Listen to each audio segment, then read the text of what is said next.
Welcome to Screen Drafts live from Seattle Queer Film Festival. Here for our third year in a row back as part of the virtual program. It's an honor to keep being invited back to do this by our friend Billy Ray Bruton there, who There he is our festival representative. Hello everyone. Hello, Billy Ray. Hello, Ryan. Hello, Clay. Hello, Juan. Hello, Kyle. Hello, now I'm done. Goodbye, everyone. No. Hi. Okay. I know how to podcast. No, I'm a little bit flustered because I realized that my audio might be a little bit wonky, and as I brought it up, I didn't interject to talk to Billy Ray about this because Kyle and Ryan and Juan were having, you guessed it, a conversation about poppers. So I didn't want to jump in. And now my audio might be weird, but as long as everybody can hear me, I guess that is the important thing. Kyle and Juan displaying their poppers. Oh, hey, we've got people joining us live. Nicholas, how you doing? Welcome. Thanks for being here. Yes, this is our third year in a row at Seattle Queer Film Festival. As I said, we're so excited to be back. I've got with me my co-commissioner and color commentator, Mr. Ryan Marker, is here. Yes. As always. Yes, I've got... yeah, my audio sounds weird. It's not picking up my microphone. But Billy, Ray, I'm going to throw it to you for a second as I go ahead, my throw microphone, to me. and just tell us about how has this year's Seattle Queer Film Festival been going thus far? I'm so glad you asked, Clay, with no ulterior motives. It's gone quite well. We finished our live portion of the festival on Sunday. We're now into the virtual run of the festival, which concludes on the 29th. It was amazing. We had robust audiences. We had some incredible films, over 50 programs throughout the course of the festival. You know, we opened with All of Us Strangers, the new Andrew Haigh film, and we had amazing films all throughout the festival. And so, yeah, it was a really, really successful year 28 for Seattle Queer Film Festival. And now, hopefully, folks are enjoying their virtual stuff at home. A lot of our stuff is available virtually, and hopefully, folks are going to enjoy the next 6.5 hours, however long this is going to get. No, I'm assuming the live shows don't usually go as long as the main feed. No. The live shows we usually keep to a cool, tight 2 hours. Do I sound any better? Is this any better than it was before? Not at all. No, it's very much exactly the way it's actually a little worse. Yeah. It's a little worse? Oh, Christ almighty. Well, let's bring in our guest GMs returning to Screen Drafts after dazzling us just a month or two ago with a draft that I think became an instant classic. We've got Kyle Turner and Juan Barquin with us. Round of applause. Turning champions. I love dazzling. God, I never expected us to go like full Roxy and Velma at the end of Chicago, but I love this. Well, I mean, and I'm expecting nothing less from this episode. Juan, Kyle, welcome back to Screen Drafts. Obviously, tonight's topic is queer comedy. You two will be competitively collaborating, ranking the top 7 best ever queer comedies. Kyle, this is maybe a bit of a tall order. Would you agree? Yes. Oh, I'm 5'4", so everything's taller than me. So, but I'm happy to be here. I'm very excited. I have a feeling I know what Juan's gonna want on the draft because their taste is fairly predictable. Huh. So. Okay, I don't need this. Right out of the gate. Fine. Out of the gate. It's fine. Kyle has a very. I didn't say it was their taste was bad. I said predictable. Just predictable. Juan, do you agree? Do you think that your taste is predictable? I don't know. I like to think I can surprise. But whatever. Kyle has just very high standards for comedy. And we can't talk about it in public because it will devolve into Kyle being like, you don't understand or watch stand-up. And I'll be like, fair. Honestly, leave me out of it. I don't want to go watch stand up. It's not that well, I have high standards; it's that Juan has no standards. Oh please. oh my goodness. They are This back. is I'd forgotten. Is this what how- poppers do to people? Yeah, I'd forgotten. Poppers No, only ever poppers made make it. you much Poppers only calmer, ever make me want to dance and fuck. as they should. Well, it's a good thing we're doing this as part of the virtual program. Then, Juan, is the last time you and Kyle were on? You talked about queer crime.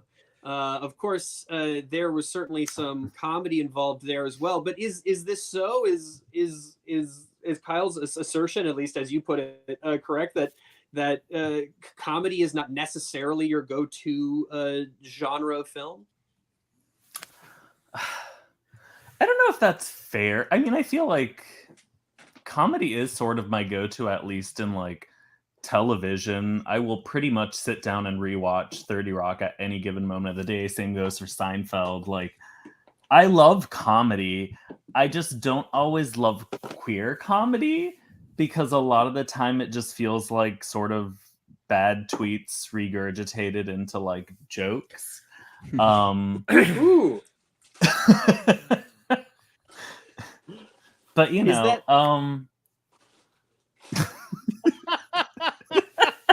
But you're here, and we're talking about the best just queer Kyle comedies already. ever.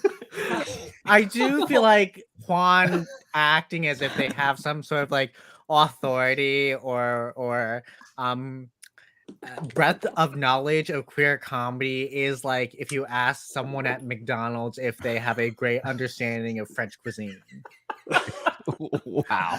In my defense, I have never claimed to be an expert on queer comedy. But you And we spoke do with not- a certain assertiveness. Regurgitated tweets. That is like, that drives me deranged. Whatever, Kyle, go back to watching That's so Q Force. I don't dismissive. care. Kyle, I will write that essay. I will write the In Defense of Q Do Force it. essay. Do it. I will not pretend that show is a great show, but I do think it's a fascinating show. It's okay. Kyle, no so one will the- care about it, just like no one cared about my Heather's piece today. well, I think everybody is going to care about the list that you two put together this evening here live for the Seattle Queer Film Festival. All of this. I like going out how to the Clay's people tone of voice watching- belies that it's like he's talking to his children. That he's like the dad. Oh man! I mean, we both so have daddy true. issues. It might So- help. So That's Kyle, not true. I you- don't have daddy issues. No, you Kyle, have it mommy sounds like issues. you It's are fine. asserting that you, perhaps between you and Juan, are the more authoritative voice on tonight's topic of queer comedy.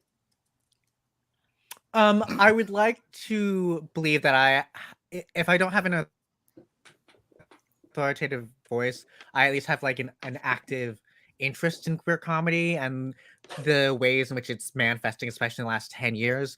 I have like a vested fascination and emotional investment as well because a lot of my friends are queer comedians, and I'm really interested in how queer comedy often exists in opposition to some idea of straight comedy and has now sort of starting to really develop its voice as something on its own terms and something with its own sensibility and flavor. And I think that's important because, you know, I think most people are or care or like comedy, whether they know it or not. I think most people want to watch something that will make them laugh, and to see how what makes us laugh more broadly, more culturally, looking at like the different influences that different queer comedians and queer writers have had, especially on television, like having Julio Torres and Bowen Yang on Saturday Night Live, or having queer writers and creators do something like Search Party or the other two. I think our notion of what is funny is changing. Our notion of how comedy sounds is changing, and I think that is largely due to queer creators and queer comedians. Yeah, lots of there does seem to be a sort of great wave of, as you were saying, queer creators in television right now, and in stand-up, and in all those races or those areas.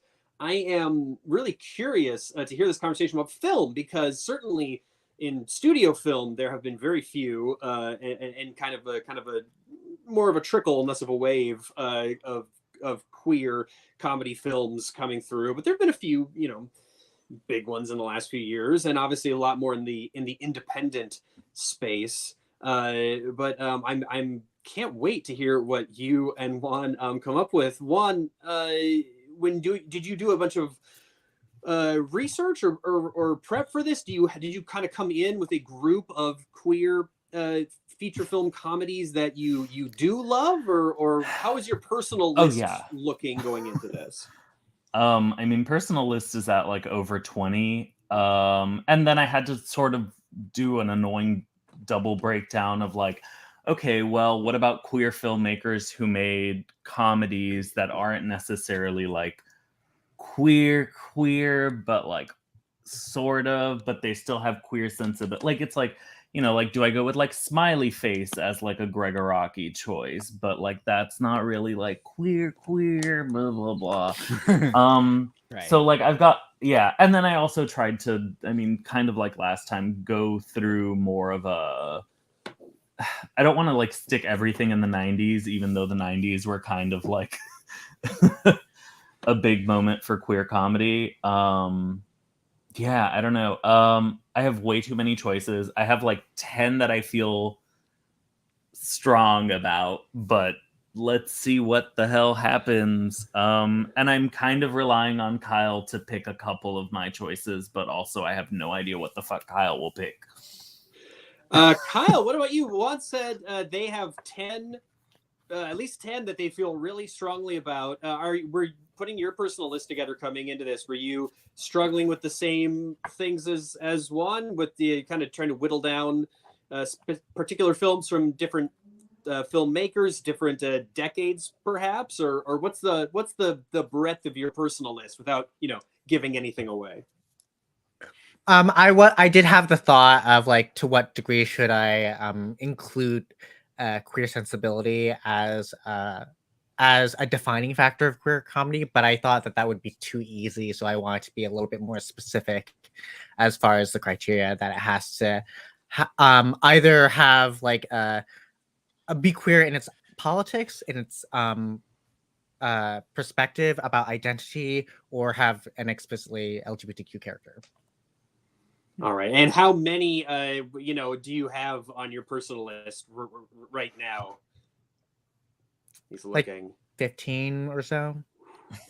15 versus 10, wow. And we're whittling it down to 7. Obviously, Ryan, I am no expert in this genre. That's why we bring on people who are experts to hear those voices, which are far more informed and important on these topics than ours. But this topic tonight, queer comedy, we've done last year. We did Black queer films with Mikel and Travell. That was a great episode. The year before that, we did queer Oscar-winning films with Joe and Chris. It was a great episode. That a fun one as well. That was a lot of fun. And those, of course, you can, if you want to hear those are in the screen drafts. I think they've both been put up in the main feed now, so you can go back and hear those if those sound interesting to you. But queer comedy, we're talking indies, we're talking studio films. I think we can go ahead, and I don't even know if Kyle or Juan, mostly people are excited to know about the poppers. Look, we'll see. We've seen them. We've seen proof of poppers. Yeah, I have them. Yeah, of course. I'm ready. As one They're does. There's a thriving conversation happening right now amongst people who are part of the Screen Drafts Booster Club, talking about Ryan's what is roommate Kai, which I'm sure is not confusing at all for people who are just joining us, because all I saw was getting lost in Serbia, and I was just like, I don't know what's going on. It's not important. It's not important not. that you know. At Uh, all. Uh, Okay. I'm not reading those No, anymore. we can't read those. It'll I'm just it'll done with derail that. us even more. We're talking, Jesus. Ryan. I think I feel comfortable going ahead and turning off the mooch rule for tonight because I'm sure as we got into trouble when Juan and Kyle did the Right. queer crime. And Kyle Yeah. came in hot with like short films or something. I think we could go ahead and I'm sorry. Yeah, that was my fault. That was I great. made sure not to do that this time. But I think we can suspend the mooch rule and kind of open this up to maybe things that aired on, first were streaming or on television or DVD, as Sure. long as Yeah. they're feature length, to make sure we get, can hear all corners of What this. are you saying? Are you saying that queer comedy is a marginalized genre that doesn't have any resources allocated for proper releases? Damn, You that's got deep. me, Kyle. That's what I was would saying. say that to a certain That's what I was degree, saying. yes. Tell that to Billy Definitely. Eichner. Mhm. Of course. Indeed. Anyway. But Ryan, queer comedy. What do you think? Do you think we're going to be seeing mostly independent stuff? You think we're going to? Are there any big studio movies? Without naming names, that you're expecting to see on this list? Like, what coming into this? What do you think? Well, I'll be very curious to see how this list shakes out because I mean, both Kyle and Juan seem to have a large degree of choices, which I love. There's a big pool out there, which is nice. I do think that you have a wide variety of eras. I would even go so far as to say that you might be able to go international. There's a possibility, and I think that the different eras throughout time, I mean, there are, various movies through the 90s that I think are, and even 80s, I'd say, that could qualify. I'm just curious to see how this shakes out. I know we're not doing predictions tonight, Clay, but I do have my own predictions just for my own, Oh, good. my own fun. I just like doing it. It's like tradition now. So I do have my own predictions. And in terms of marker musts, there's absolutely not a one. I will not claim that there's anything that must be on this list from my list. But regardless, yeah, Wow. I'm excited. Well, I mean, come on, Billy Ray, Yeah. And Wow. to answer the question, no, I have not taken my poppers. I've had a hard time finding them here in LA. That might be hard to believe for some of you. But I feel like just download Grinder and like ask like the person who popped up closest to you, like, "Hey, where'd you get your poppers?" Like it's. I'm surprised, I feel Ryan, like that nobody. you could just tweet where do you That's find true. grinders in Right. LA? Absolutely. Or sorry, where do you find poppers in LA? that's true. That's true. You just order online. I feel like mean, by you the end of can. this episode, one of these listeners are going to tell us where to go. Ryan, I'm surprised like you that can at the order end of double the night, Scorpio. Juan's doing. Let me I get am a sad that they're sponsorship. not so pungent as to be smelled through the screen or the microphone. Oh, that would be so useful, wouldn't it? We need smell-o-vision for like virtual chats. The next time Billy Ray's in LA, he promised that he's going to bring me expired poppers that he has in his. I sure in am. his sock sure drawer. am. I just don't know why I sure would am. want to smell Juan's sadness. I hate you so much. But wait, I will say, do not do expired poppers, and I say this from vague experience. Jesus, Vague. of course I wouldn't, Juan. Billy I Ray. know, I mean, like there was one time we were just driving around, and in the middle of like a garage, all I could smell is like, oh, it smells like poppers. That's so weird. And I leave, get back inside the car, and it still smells like poppers, and it still smells like poppers on the street. And I look around and I realize inside my little like dashboard container, the poppers bottle that I had left there for God knows, I assume a year, had exploded. Oh wow. And so it was just the scent of poppers like hotboxing my car. Well, no. Let's be clear. Poppers only exist to bring joy to us. So it sat there for a year. It finally just killed itself because you had taken away its purpose. You had taken away its purpose. You're so right. But it did Poppers give me maybe the it would greatest driving experience. Maybe it would of my finally life. make car sex with you bearable. We're getting into Wow. so many corners of conversation that we just cannot. These are cul-de-sacs we can't afford. Well, you know what? To get stuck in. Billy I'm Ray. sorry. Let's Billy do Ray. it. Let's As someone who has been Billy stuck in Ray. a couple of cul-de-sacs before, Yeah, go no, ahead. I know. The theme for this year's festival, queer joy. We're doing queer comedy today. Obviously, Yep. Ryan, I told Ryan we didn't have to do predictions, mostly because I wanted to save myself the embarrassment of looking like an idiot at the end of the show. Ryan went ahead and decided. to do I'm always predictions down for that. anyway. But what about you, Billy Ray? This is a topic that you certainly are very well versed in. Yes. What are we looking at going into this? Do you think that there are like just dozens and dozens of great options? Is this going to be a list that we leave off like some major heartbreaking movies, or what does your personal idea of this top 7 look like? Well, I mean, I think it could go a number of different ways. I mean, you could make a top 7 just off like big studio, queer films, some of which I have a deep love and respect for, even though not all of them hold up under the microscopic lens of today. I still think they're worthy and really entertaining films, and were certainly part of my formative sort of queer upbringing.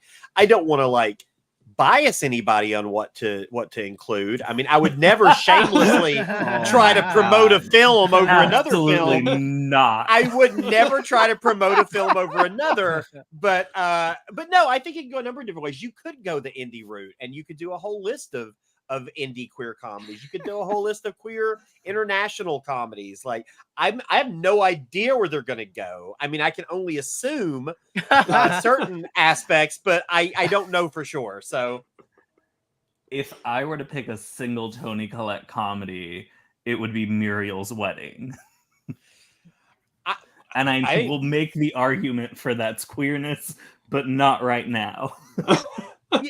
Well, yeah, I think that's the other question, right? Is going to be the levels of queerness that these films have to have in order to make this list. So Sure. I think we all might have different ideas of how much queer constitutes a quote unquote queer comedy. I won't show another snapshot of the film that I think qualifies. I've already done it enough, but yeah, that's all I feel like I need to say on the topic.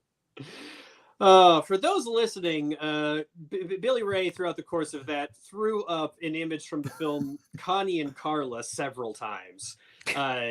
So that might be what he is implying he would like to see on this list, but we'll see. Well, you know what? Surprise, ladies and gentlemen, Nia Vardalos. I'm kidding. In your bedroom? That's right. She walked my dogs earlier.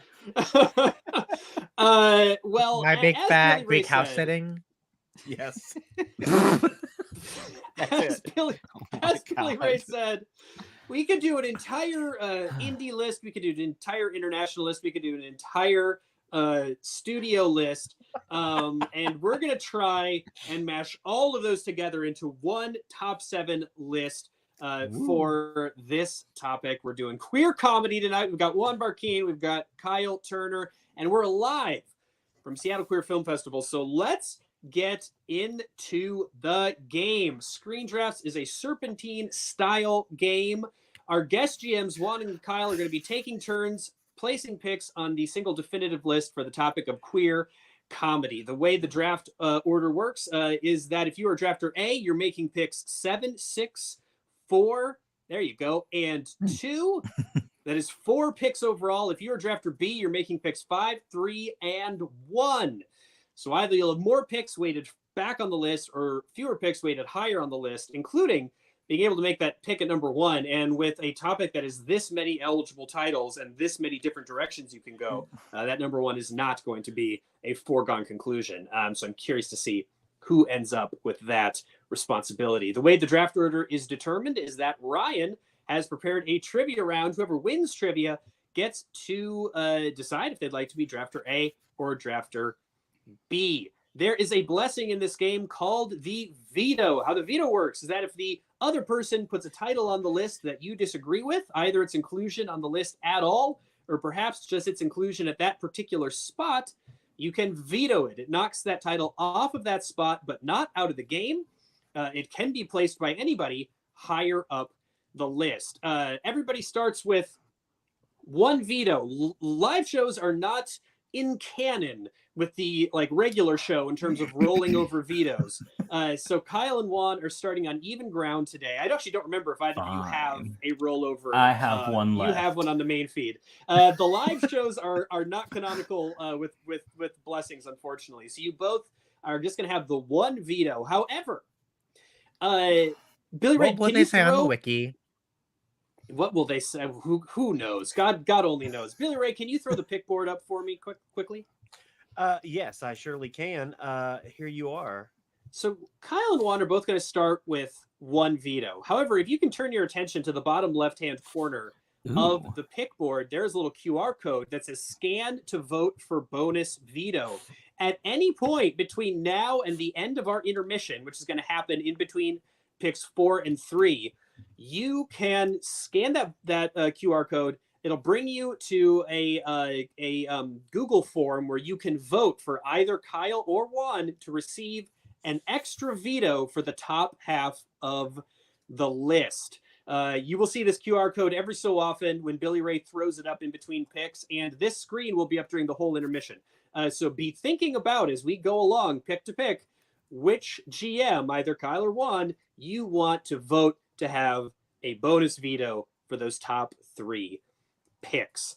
Ryan and I will not be playing official commissioner predictions. That's also non-canonical with the live show, although Ryan made predictions, and Billy Ray, maybe you did as well. We'll check in with our predictions at the end of the game, as well as talk to our GMs about their discards, things that didn't quite make the list. Like I said, we're suspending the mooch rule. For something to be eligible, it just has to be feature, length, and again, degree of queerness, or how many queer people are behind in front of the camera, as Kyle was saying, queer themes, all of these things, how much of those factors weigh on the titles our GMs play is entirely up to them, and for them to hash out and perhaps argue about. Although the energy I've gotten thus far hasn't really seemed very contentious. I feel like Kyle and Juan are very very copacetic, very on the same page.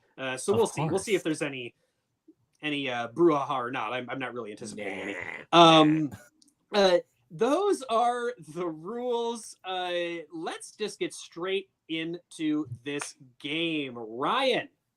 Yes. Are you ready to take over? Kyle's got the poppers. Oh, are we doing the pre-trivia poppers like we did last time? Okay, Kyle and Juan are ready. Wait, Kyle just looked at me like, are you fucking kidding me? God.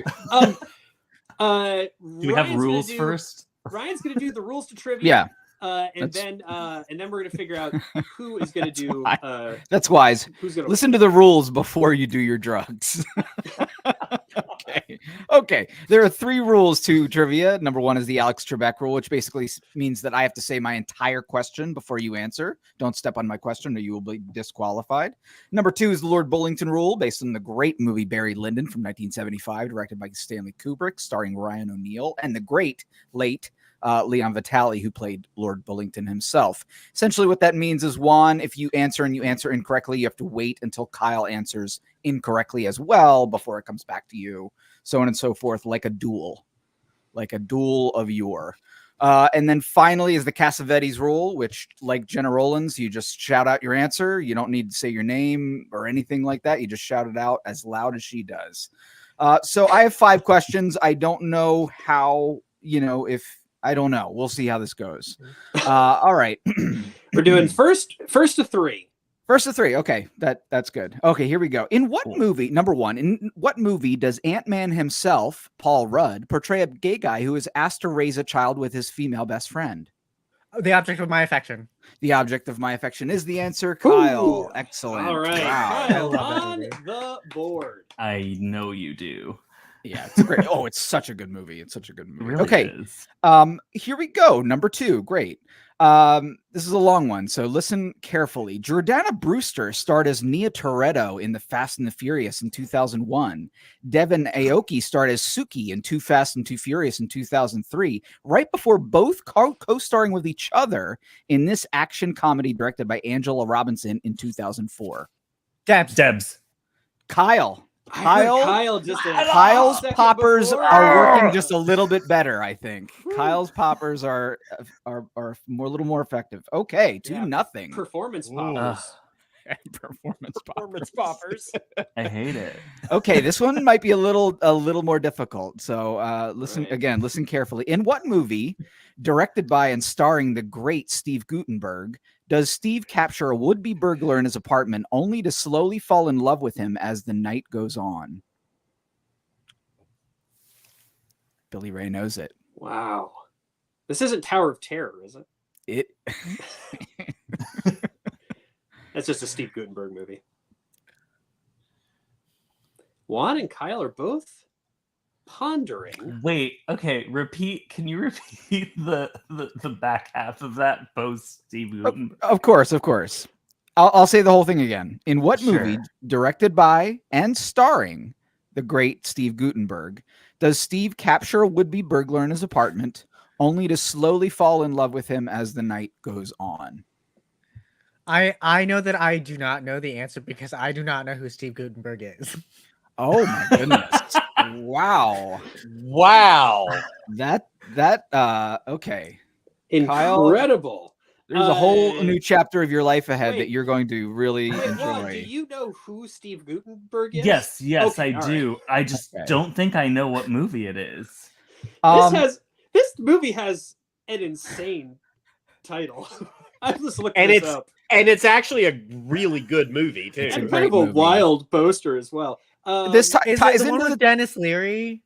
no. You're thinking that's- of the ref. yeah, Thank not you. not the ref. No, Um, Ryan, I don't think there's any way you could get them here with clues. To this I title. agree. Yeah, I I don't think, agree. I think I'm just gonna- like. I'm going to abandon this We'll question. abandon it. This film is called P.S. Can you see this? P.S. Your Yes, your cat, cat is dead. Yeah. There's Steve Guttenberg. Wow. His Do you- wife leaves Do you him. recognize this his- man, Kyle? Do you know this man? Okay. From Cocoon. Ugh. Kind From of 3 looks like Men the and a father- Baby. From Police Academy. Yeah, did you ever watch the Police Academies? Oh, Yeah. Kyle. Again. I think we have found the topic for Kyle and Juan's next draft. Oh wait, we're doing the wait. Goots. Kyle, you watched like the Mary Kate and Ashley movies when you were younger, didn't you? Oh yes, I was Right. gonna say, is that the father from It Takes Two? It Takes you Two. go. Yes. Yes, yes. indeed. 6 degrees of Steve There you Guttenberg. go. I almost feel like Kyle should get a point for that, but no, that wouldn't be fair. Yeah. No. Ryan, I think we have to abandon that question. I hope. It's fine. Do you have It's any fine. more? I've got 2 more questions. So Okay. All right, All right. let's do Um, this. okay, here we go. 2-0 still, Kyle. In what rom-com does Kyle MacLachlan play the spirit of Cary Grant? I know the answer. It's about an Indian guy, Indian British right. guy, You're getting Um, warmer. and it's let basically a Kyle remake take of The this Wedding one. Banquet. It's Yes. it's like it's a color. It's like mauve or Ooh, purple. you are so close. Now I kind of just want to start yelling out colors and seeing if I'm right. Well, there's more to it than just a color, but Oh God. Kyle is very wait. Can you give me the first letter of the color? Kyle is so close. What? P. Purple. Here, I'll give you a hint based on one of the earlier comments that came in on the feed. Oh. Good. Is it All the right. Pink Panther Strikes Again? It is not. No. Let's Um, try one. pink. Pink. Love is pink. Roses are pink. No, I Sounds like just you're getting do not further got away, it. Kyle. I'm sorry to say, Kyle, I don't think you're gonna get it. The movie was Touch of Pink. Touch of of pink. Great movie. So A touch it's a of good one. pink. Yep. So Okay. close. Let's see. I don't know. We might need a backup question, right? No. I guess. I mean, right? You've got one. I mean, more Unless I question? magically like run away with the I've got like 30 in the chamber. You're good. All Okay, right. cool. I got one more, and then Billy Ray, you take over if need be. Here we go. My final question. In the movie But I'm a Cheerleader, what regular John Waters actor plays Megan's smarmy mother? A Mixtool. Juan Mink Stoll, that is right. I don't know, Billy Ray. What do you think? Do you have any? All right. I've got some ready to go. That exhausts absolutely. Ryan's questions. So moving over to Billy Ray as trivia master. Kyle currently has a 2-1 lead in our game to 3 here. Wow. Okay. So are we ready? Let's. We're You know what? ready. Wait. Yes. Hold on. They're ready, Billy Ray. Oh, Juan. Okay. Let's Okay, do it. round 2. Juan, Okay. Juan and Kyle reloading as we go into phase 2 of the trivia. Okay. So here we go. In 1995's To Wong Fu, Thanks for Everything, Julie Newmar, who plays the character of Carol Ann? Oh no. I have no idea. I'll give you a hint. Also Oh. has something to do with pink, the color pink. Oh. Oh, that is I'm such so a mad right now. that's such a long and winding clue, Billy Ray. But it is. So I'll just say this. It has something to do with pink because she was a pink lady. Olivia One of the Newton-John? One of the pink ladies. Not that pink lady. No, it's not. Yeah. Oh, Stalker But I already Channing. said an answer. That is correct. That's what it Stalker was. Channing God is damn the it. answer. Oh, Stalker right. Channing For some is reason, the I answer. thought I was thinking Carol Ann was the daughter, which is why I was blanking. Yeah. That that is is correct. Go. Carol, Stalker Channing, Kyle getting it right. Congratulations. We love to see it. A well-fought trivia round. Wow, Thank you, that Ryan was and good. Billy Ray for preparing those questions. Okay. That was Kyle, one of the more exciting trivia rounds we've had in a while. It truly was. Kyle, you get to decide now. Do you want to be drafter A and have more overall picks, including those 2 at the bottom of the list, or do you want to be drafter B and have picks higher on the list and that number 1 at the very end of the game? I would like to be drafter A. Please. All right. Kyle is going to be drafter A. So Kyle, you're going to be kicking us off with the first 2 picks at 7 and 6. And actually, since I'm not entirely sure how the chat works here on StreamYard, can I have you email those to me? Is that something you're able to do Yeah, sure. Yes. easily enough? makes Okay, sense. great. So Kyle, when you're ready with your pick at number 7, I'm going to have you email that to me. Oh, there you go. Congratulations, Kyle, from Amy there in the chat. Well done. Thank you. Okay, sent. All right. Kyle has emailed me. Let's go. I am just waiting for this pick to worm its way through the World Wide Web. Maybe this is not an efficient way to do this. Yeah. Yeah, I don't know if this is the most efficient way I to can do text it. it to you. What does it? Oh, well. Oh, hold on. It's coming. That would be fine, Kyle, except for I don't know how to get you my phone number without telling it to everybody. who's Telling the watching entire live feed. There's a private Um, chat. Oh, yes, there is. There is a private chat here in StreamYard. Okay. I see All it to right. the right. It's right over I here. got it. Okay. Whew, I finally got it. Guys, I got it. I've got the pick. Fellas, folks, I've got Nailed the it. pick. Oh, my goodness. I will send you my phone number, Kyle, and we can do it that way for the next pick. Okay, kicking us off here at number 7 on the Queer Comedy Draft with Kyle Turner and Juan Barkeen live as part of the virtual program for the Seattle Film Festival here in the year 2023. Kyle has selected, digging all the way back into Hollywood history for this one. And a couple of the great early queer film icons. Of course, we are talking about the aforementioned Cary Grant and his frequent screen partner, Oh. Katharine Hepburn, in Bringing Up Baby. Wow. Kyle, Bringing Up Baby here at number 7. Tell us about this pick. Love. I thought it was culturally significant that it's the first film or like or as far as most research goes, the first film to use the word gay as an homosexual on screen. And I think that this is when Cary Grant is in the negligee waiting for Katharine Hepburn's character to get out of the shower and find his clothes because they're in Connecticut looking for a leopard, yada yada yada.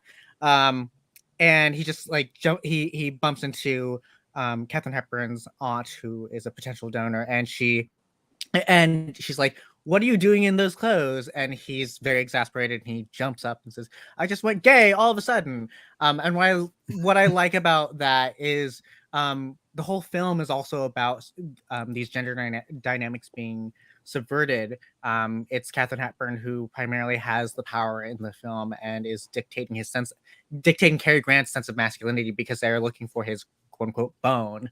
And it feels like also a fun wink and nod to the audience, or to anyone who was aware of Katharine Hepburn and Cary Grant's actual queerness. So I thought that would be fun to have on the list, just as like a historical marker. And it's also a great film. It's really funny. There's like what I always tell friends is that I wasn't allowed to watch Disney movies or Disney Renaissance movies when I was growing up, and so I haven't seen most of them. And instead, my mother showed me movies like Bringing Up Baby, where there is an anal sex joke in the first 5 minutes. All right, there you go. Bringing Up Baby, a Hollywood classic with Carrie and Katie there at number 7. Love this pick. Really funny movie. And I'd forgotten that historical tidbit, Kyle, about the use of the word gay. That's really interesting. Great movie. Love those two when they're together. Juan, what do you think about Kyle's pick at number 7, Bringing Up Baby? One of the sort of, I mean, not just one of the foundational Hollywood comedies just in general.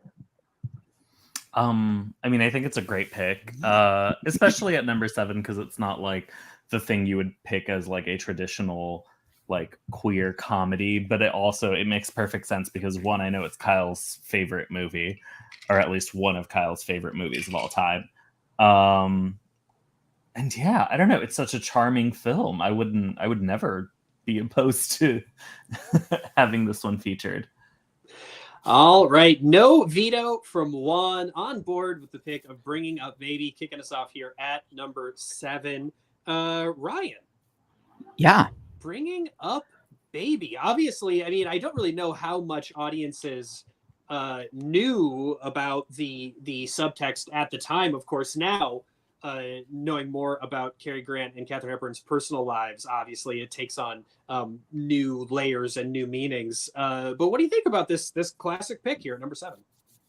I love it. And it's a good example as to why I was not about to put any marker musts down on this list. I feel like, that's the fun of this list, I think, is kind of getting different perspectives from various, decades. I mean, this is a classic screwball comedy by most people's standards. So I think to recontextualize it this way, I think is so great and totally holds up. I mean, when you watch it, there's a great queer energy to this movie. I mean, Cary Grant is, most comfortable in this movie, I think, in more than in any of his movies. I mean, certainly working with Howard Hawks too, who I feel like had a real kind of, I don't know, just joie de vivre about his movies. I mean, they're all action movies. I mean, even his comedies like this, they're full of action, and it's just, it's just great. I mean, Cary Grant spends half the movie in a beautiful gown, so it's wonderful. Wonderful stuff. And Billy Ray, you're kind of our like co-commissioner here today. Yes. Do you like this pick at number 7, Bringing Up Baby? And what are the people in the chat saying about this? Is there excitement about this pick? Well, let's see. So the chats that I have received have been in addition. Well, actually, we'll start with that one. Ooh, a lot of people added talking pressure, but I'm a cheerleader. Well, yeah. Okay. Oh wow. Yes, But that has come up. We'll see. And and then of course this is the one that speaks a lot of truth. Thank you, Frank. It speaks a lot of truth. I think this is a great pick. I haven't seen Bringing Up Baby in a very long time, but I adored it when I saw it years ago. Not one that was one that I was thinking about, but makes perfect sense. So I think for historical reasons and just because it's just a gully washer of a slapdash of a banger. All right. All right. It did knock off a Howard Hawks I wanted to include, though, so I am wow. very happy about that. Oh, Another interesting. Hawks. Another queer I I Hawks. know what you were gonna pick. I know what you were gonna pick. Juan was I'm hey. curious. There's no rule that says there can't be. Yeah. I two know, Howard but Hawks like movies on a queer comedy track. diversify. Right.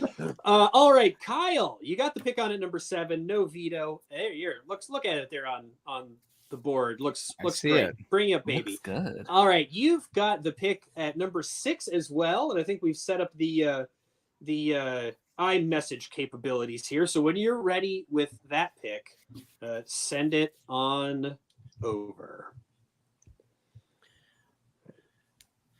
Is typing it in. We're on pins and needles. People in the chat wondering aloud about particular titles. I don't know. I don't know Kyle, either. Kyle, have you sent the pick? I'm sending it. Oh, sorry. You're You sending it.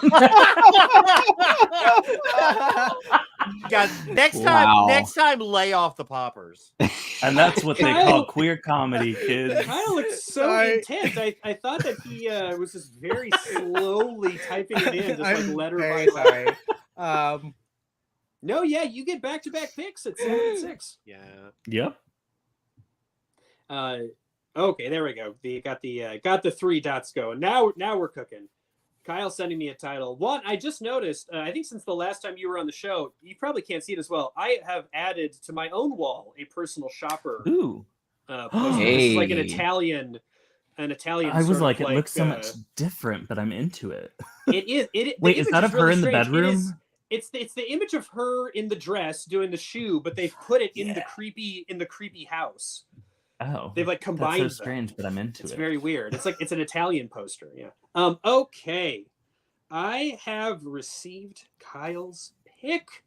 Here we go. At number 7, Kyle got on the list, Bringing Up Baby. At number 6, I don't remember who commented trepidation about a particular title maybe not making the list, but they can certainly rest easy because one of the most popular films in Screen Draft's history is yet again joining the show. At number 6, Kyle has selected To Wong Fu. Thanks for everything, Julie Newmar. Kyle, the people wanted it and you delivered. Tell us about this movie here at number 6. What can I say? It is like it's basically a perfect version of what it is, which is like a buddy comedy, a road trip movie, a friendship movie, a film about drag, a film about what it means to live authentically. That sounds very sincere and earnest, which is unlike me. But I showed it to a friend recently who had never seen it. My best friend from high school, and it works like gangbusters. It is so sharply written. It has such quotable dialogue. It has I think of a surprisingly progressive notion about how identity works and how it can change depending on the context, while also acknowledging sort of like the material realities of how people are perceived in the world.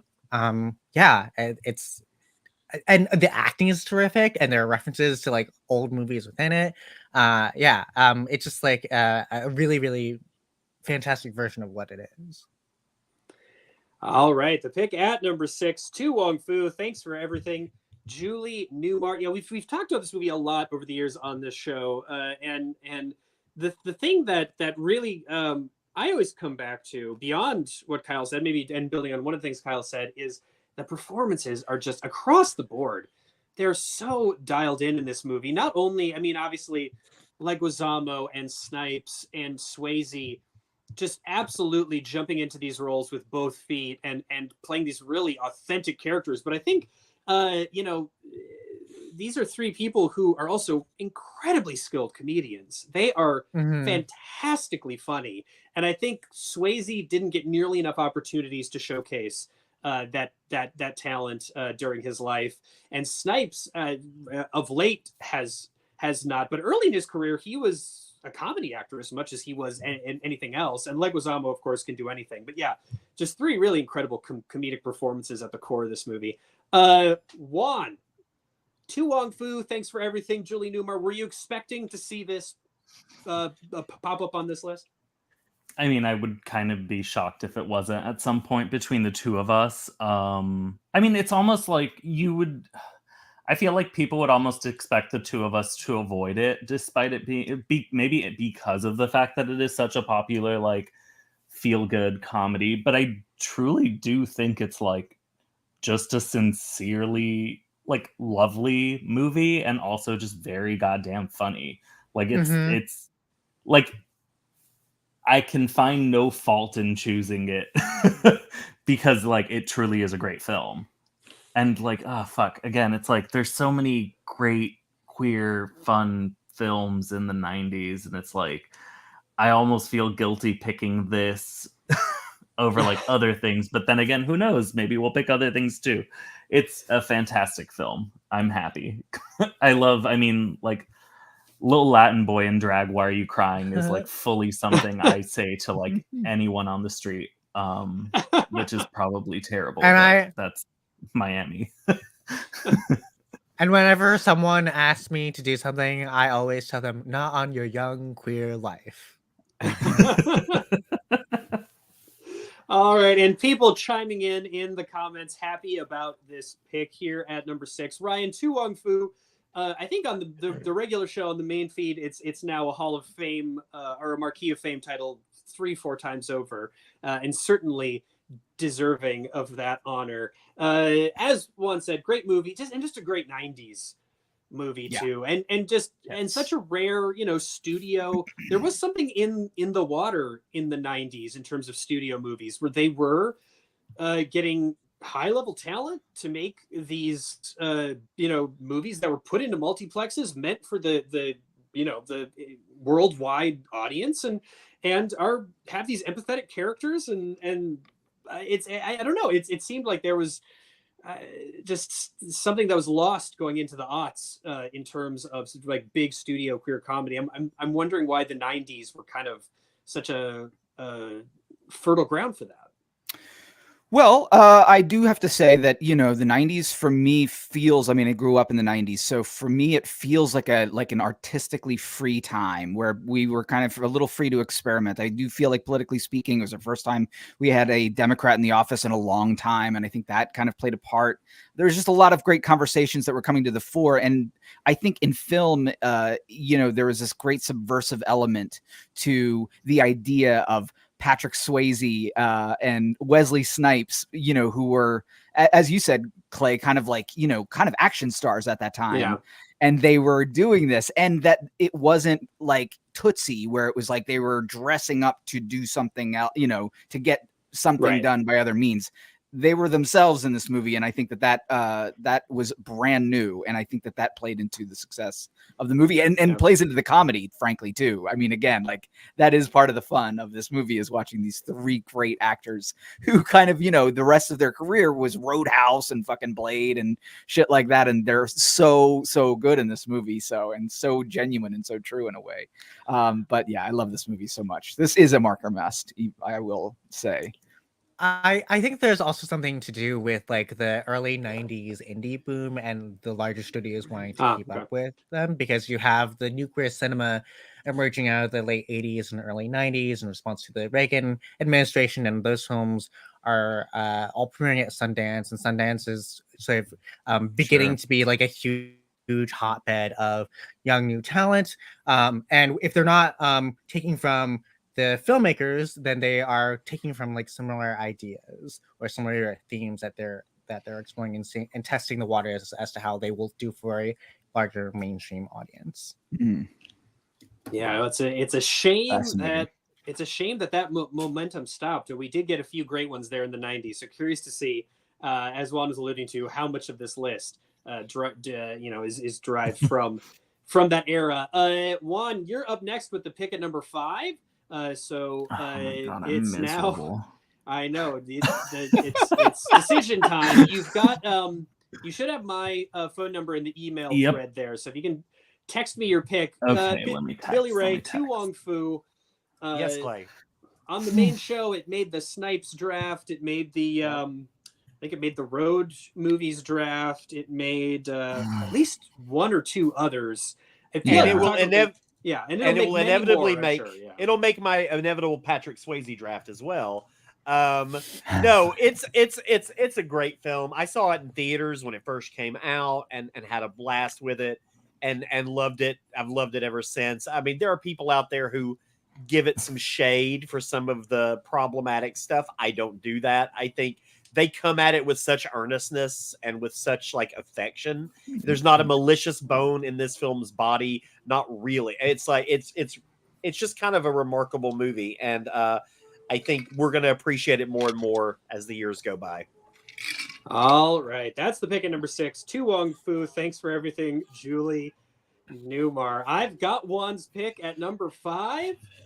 And Billy Ray, you were just saying that you're unconcerned with the shade people throw at Tu Wong Fu for some of its problematic stuff. I think Juan is a kindred spirit in terms of not being bothered by shade thrown at a movie for problematic elements. At number 5, Juan has selected Kevin Smith's Chasing Amy.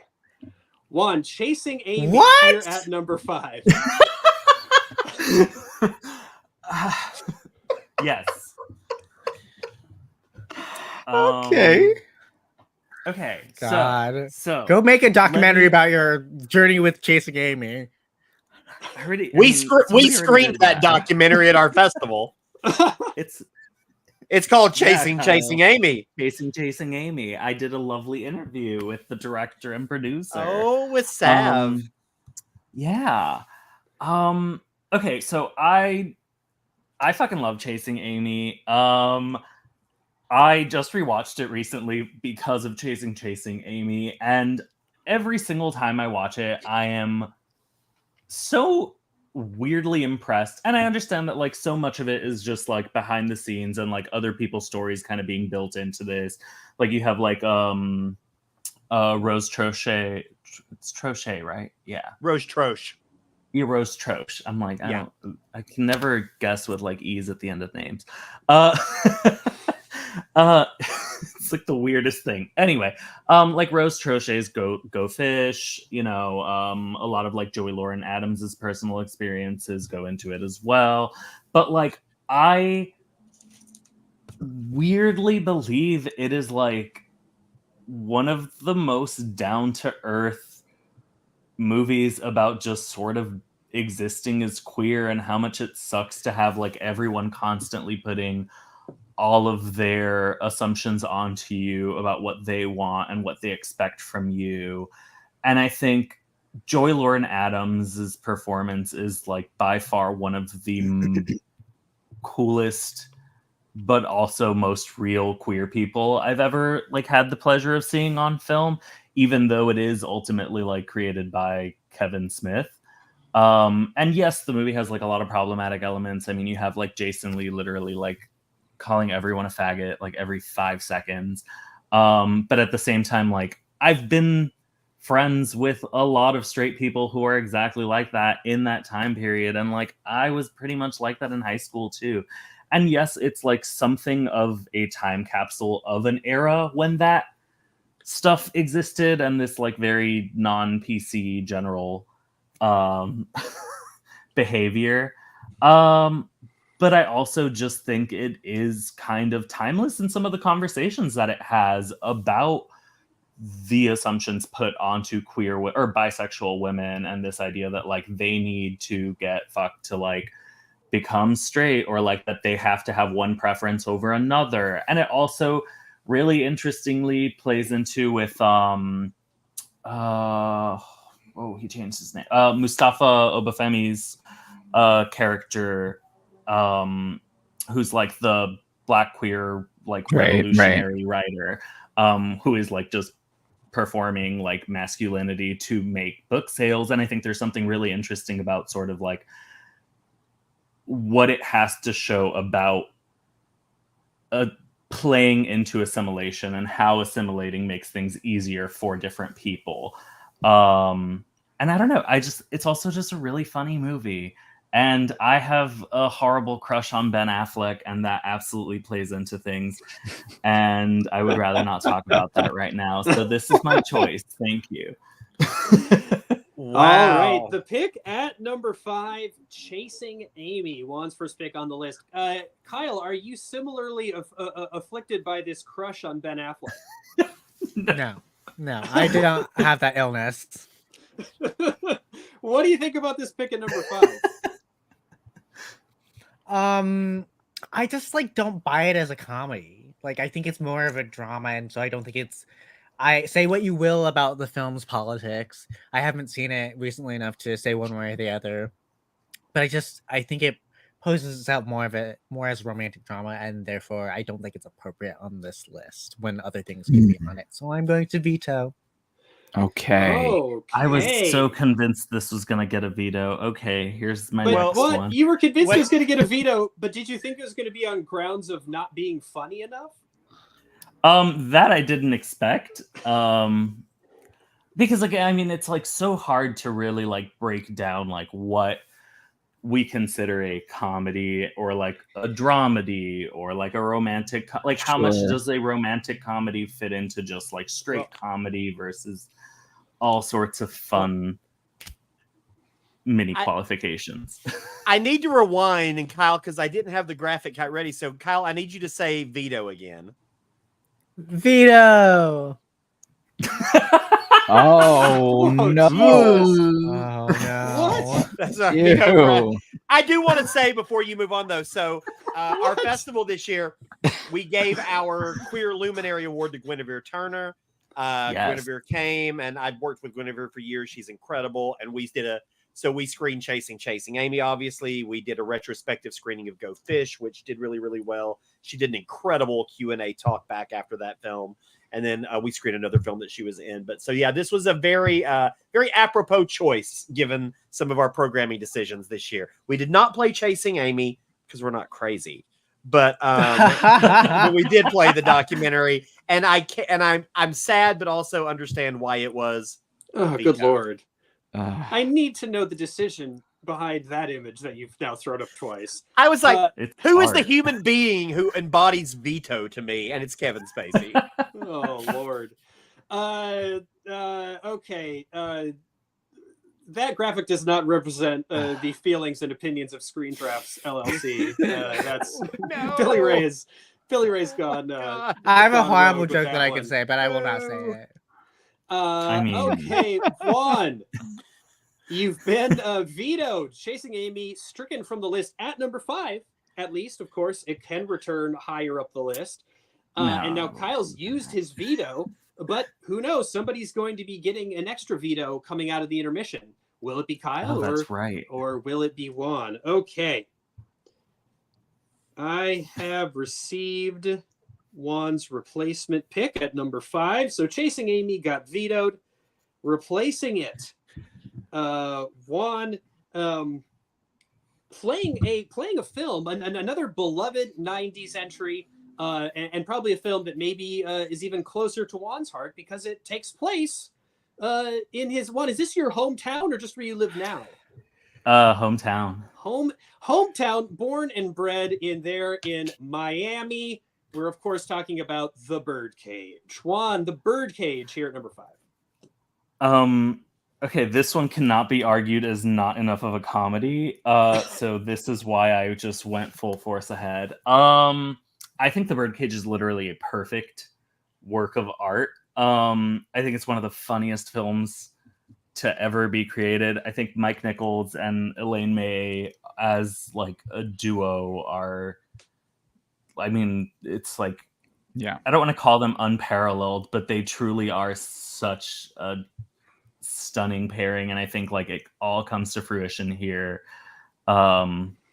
the most. Everyone's performance is just so delightful. I mean, Nathan Lane's played all levels of like gay and straight. God bless his heart. Same goes for Robin Williams. And I do think like so much of the movie is playing, it's not just like about like, oh, look, it's a gay family like having to pretend they're a straight family, but it's also just sort of about how absolutely goddamn absurd every single performance of gender or expression can be. I mean, you have like Hank Azaria, I still think is like one of the funniest goddamn things in this world, and also very relatable as someone who cannot wear shoes without like falling over themselves.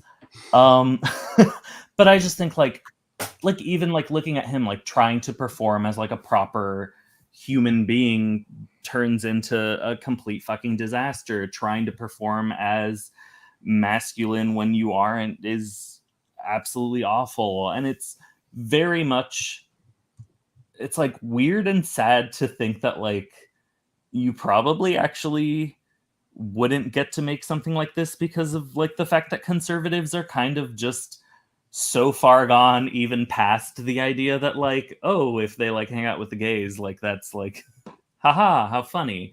It's like, I mean, no, they would literally be trying to kill us at any given moment, which is again very depressing. But I truly like, it's part of this whole blanket of like wholesome 90s movies. And yes, it is like ridiculous and made by straight people presumably, but also Mike Nichols made like a lot of fantastic queer works. He was also gay. I mean, yes.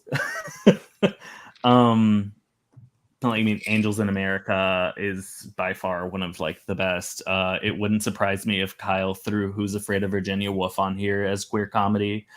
I did, and I see your face. Yeah, I knew it. I know you so well. But yeah, I don't know. I mean, again, I also think it's like a very delightful portrait of Miami, which I know is like a goofy thing to care about, but I mean, like, it's fun. Everyone's like hot and sweaty and it's beautiful, and everyone's camp because South Beach itself is just the most absurd, ridiculous place. Yeah, I don't know. I love this movie. I hope, well, I can't get vetoed, so haha.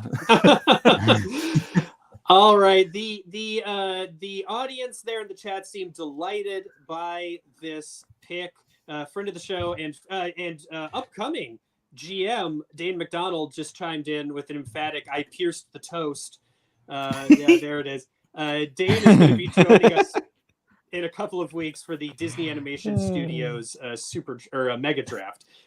So we're excited for that. Kyle, you vetoed Chasing Amy, The Replacement, The Birdcage. Are you happy? Aside from the fact that you were against your will made to look at Kevin Spacey, are you happy with the outcome of your veto? Yeah, yes, I'm happy with the. No, well, I won't say that I'm happy. I will tolerate it. If I had another veto, I probably would use it, but I do not. I think the Birdcage is fine. I think given the spectrum and history of queer comedy, there are more interesting picks, and I thought that I'd already played so predictable 90s pick with To Wong Foo. And I find that to include the Birdcage is somewhat redundant. They are different things, but they are part of like a similar sort of section of the culture and have similar like perspectives about, queerness and identity, and they have a similar like comedic sensibility.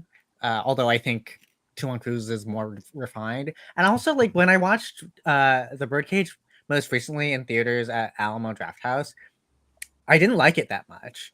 I know that's like a personal thing, but I checked my letterbox because I remember going to see it, and I was just like, if I remember correctly, I still don't especially care for it. And I wrote, The Birdcage is about a director's son who also wants to be a director but is terrible at it. The Birdcage's invocation of Pygmalion is interesting in its political context. Conservatives imagine a fantasy of normative ideals, and then the fantasy awakens, and in its aspiration for the same values but gay, a quasi-conservatism becomes their fantasy, therefore assimilation. And I've always had trouble loving this one the way that I do, say, To Wong Fu, because the son is so underwritten or badly acted that he comes off as cruel and one-dimensional, and that's just like not fun to watch. I mean, it gives Lane more to do in terms of finding pathos within the histrionics, but it's just like hard to watch for me. I mean, like, I will say just like a tiny interruption that like. It's interesting you say that about like rewatching The Birdcage in theaters, because I feel the exact like flip, because the last time I rewatched To Wong Fu, like, do I think it's great? Yeah. Like, do I enjoy it a lot? Yes. But I've never connected to that one like I do with The Birdcage. And I find myself like, even, I mean, a couple of weeks ago, it just played locally, and I still find myself like quoting random things to my roommates, like while walking about. And it's, yeah, I think this is just like very much like our differing tastes. But I also don't hate that they're both on here, even though they're both like the 90s popular feel-good chosen family film. All right, there you go. The Birdcage, the pick at number 5. Kyle will tolerate it here on the list. Ryan, The Birdcage. I think, you know, these two movies, To Wong Fu and The Birdcage, obviously beloved films. Not really a surprise to see them here on the list. But yeah, this is another one. Mike Nichols, probably one of his best films, and Elaine May always integral to those great Nichols movies. What do you think about this one here at number 5? Love it. Yeah, we showed this at the Los Feliz, the Cinematheque recently, and I sat down and watched it with packed house, and yeah, it played like gangbusters. I mean, it really was. I mean, the house came down with that one. I think, I'll be honest, I'm not a big Robin Williams guy, but this is, I think, one of his most like awesome performances. I mean, he is like, I feel like the pace and the screwball antics of this movie really suit his like manic energy. He feels lived in this performance, and there's like a great human being there where you don't always get that with him. You know, you're always feeling like you're watching a Mask, you know, like a Jim Carrey like thing happening.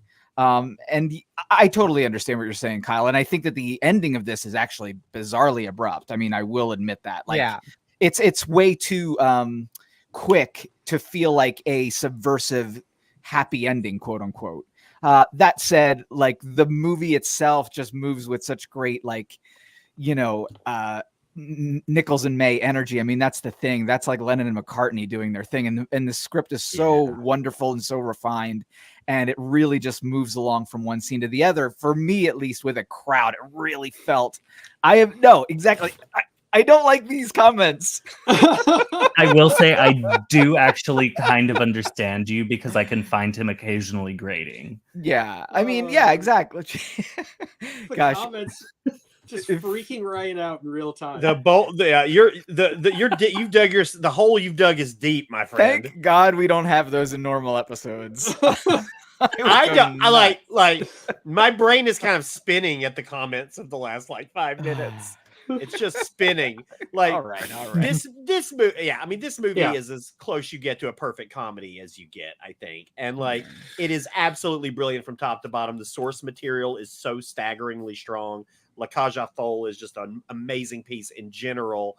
And I think this is such a great adaptation. Of course, it is. It's Elaine May, and I get that it's can be ascribed problematic these days. I understand that when I watch it, but like. Again, I think whoever decided to get Robin Williams and Nathan Lane together, I mean, I hope they got all the raises in the world. Now, that said, I'm actually very bummed, because in my mind, there is a 90s mainstream gay comedy that is superior to both this and To Wong Fu that now probably is not going to make this list. And I'm just going to say Joan Cusack deserves better. I'm so sorry to In and Out. I do love Frank Oz with all of my heart. You should all be ashamed about that, because that movie is a straight up 88-minute masterpiece, and I love that film dearly. But I also It's love so The good. Birdcage. All right, the Birdcage. They're the pick at number 5. Hey, there it is up on the screen. All right, there we go. Cool. We've got our number 4 pick up next. That belongs to Kyle. And then after we talk about this pick, we're going to take a brief intermission. So, Okay. Kyle, when you're ready with that pick at number 4, send it on over. You should never meet your heroes. Is I that have to about imagine Ryan? that's Ryan. What? What is going on? Oh, I feel love like I it. now just want like Joan Cusack yelling "fuck Barbara Streisand," but like with like "fuck Ryan Marker." Oh wait, here you go, Ryan. Here you go, Ryan. Thank you, Bumpy Jonas. Thank you. God. Joy Novak 33 is really On point. she's up my ass about this Robin Williams thing. This is a queer Anyway. comedy draft. I Anyway, love that all right. Ryan is just 9 times out of 10 the fan favorite, the man of the Yeah. people, and then he'll just throw out I can't stand Sam Neill or I'm not a Robin Williams guy, Right. and just Just meat fucking chapping turn on by me. his uncomplicated popularity at inopportune moments. All right, I've got Kyle's pick at number 4. So unless Juan vetoes this will be the final film we talk about before we take a brief intermission. As the viewing audience could see and the listening audience could probably hear, Kyle is done with these 90s movies. We are dialing back the clock and abandoning the comfortable blanket of the studio system. At number 4, right here in the middle of the list, Kyle has selected from a director that had to be on here. The big question was which one or which ones. We've got our first John Waters film here on the list. At number 4, Kyle has selected Pink Flamingos. Kyle, Pink Wow. Flamingos here in the middle of the list. Marquis of Famer. Tell us about it. I know everyone prefers Female Trouble for some reason, but I always thought Pink Flamingos, which is about Babs Johnson and her search to be the filthiest person alive. And it's just like masterfully weird and subversive and funny. Even though apparently on-site reports are not totally true, what I love about John Waters films is that it feels like everyone is having fun, that there is a sense of camaraderie about it. And so the Shakespeare level monologues that everyone is giving throughout Pink Flamingos, and like Divine saying "filth is my politics," kill everyone now, is just like hilarious. It's just it is abrasive in the funniest way, and I've always enjoyed that about it. All right, Kyle's pick here, right in the middle of the list. John Waters, Pink Flamingos. Juan, you seemed excited about this pick. Absolutely. This was actually going to be my next pick if Kyle didn't choose it. So Yeah. I am deeply thrilled. I'm very glad we chose Female Trouble for the last one while choosing Pink Flamingos for the oh wait, god damn it. Why did just like the computer just started talking at me?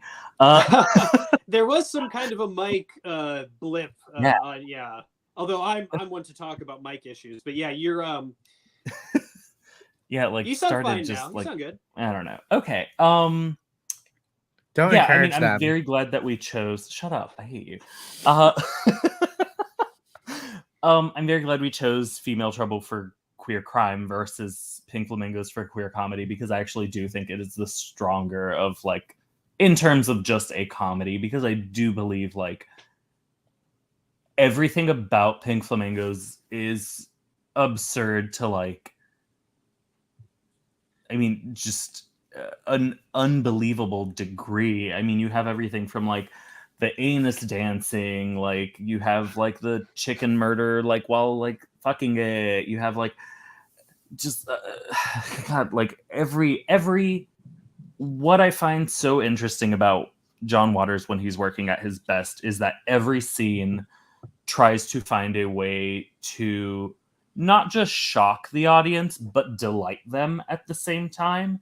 And I think that's such a hard thing to do when you're going for something that is actually like very shocking and unexpected and like arguably vile, but that's what being queer is kind of all about. And I wish more people were as weird and insane as Divine was. Although, even though realistically, and I will go to it, Divine was minding her own business in this movie, living innocently in her trailer.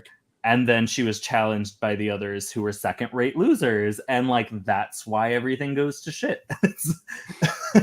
And I just think like, I anytime John Waters is like working, I'm a happy person. So this is great. I'm very happy about this. Great job, Kyle.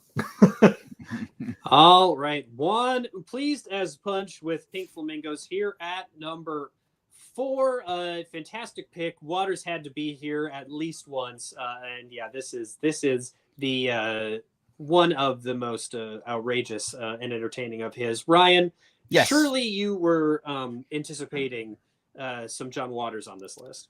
Absolutely. And what better one to put down? This is the masterpiece, I'd say. And it really, I think it's like John Waters and Divine is like Scorsese and De Niro. And I feel like this is like their like Raging Bull. And I think when you watch this movie, it is truly just a marvel to watch. I feel like there's, you know what really blew me away when Billy Ray did the John Waters draft?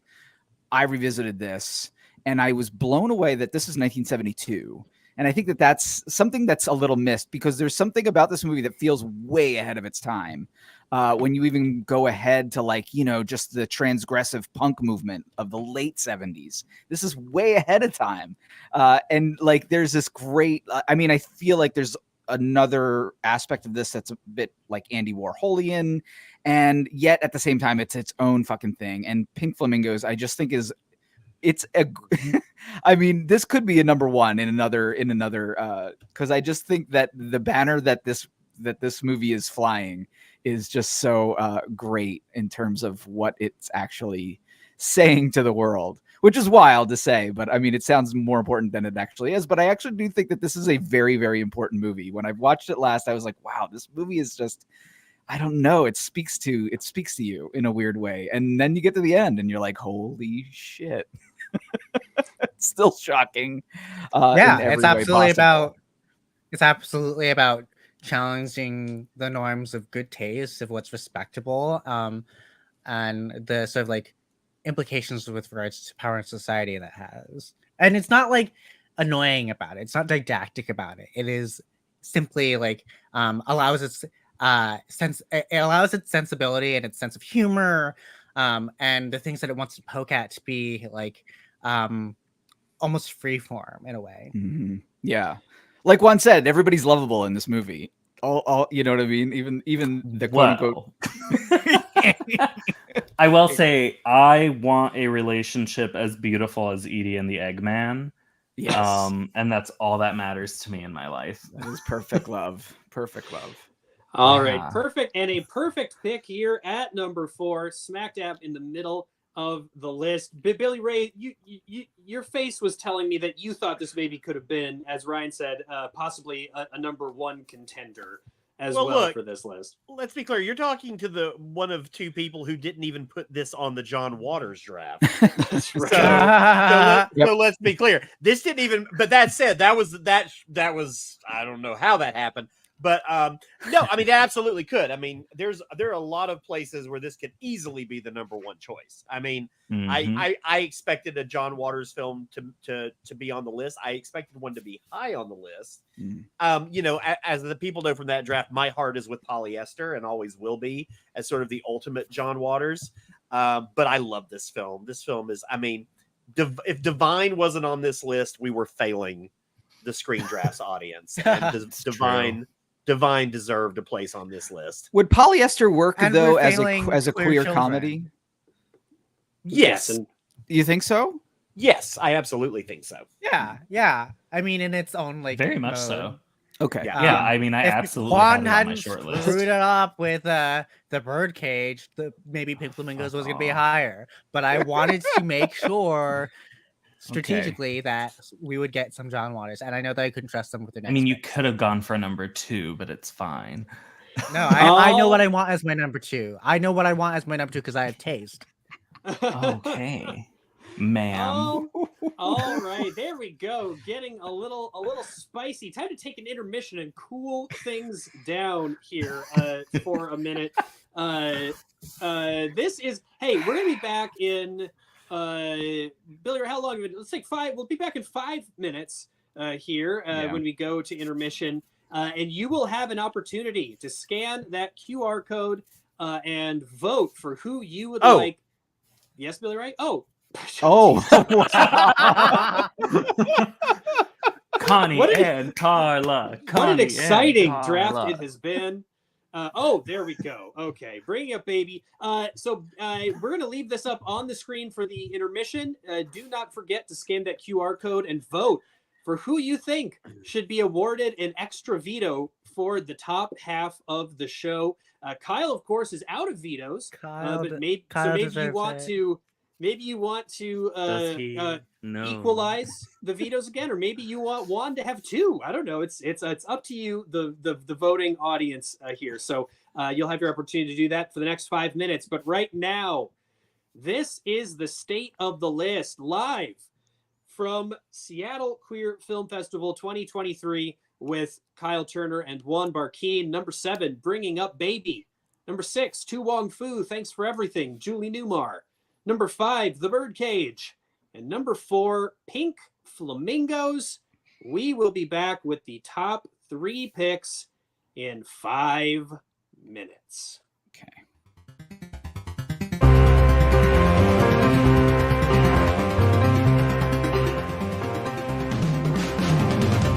Here we are, hanging on the strings of green and blues. Break the chain and then we break it down. Oh, it's not real if you don't feel it. Unspoken expectations I tried so hard to break. They finally taken shape. What's good enough for you is good enough for me. It's good enough for me.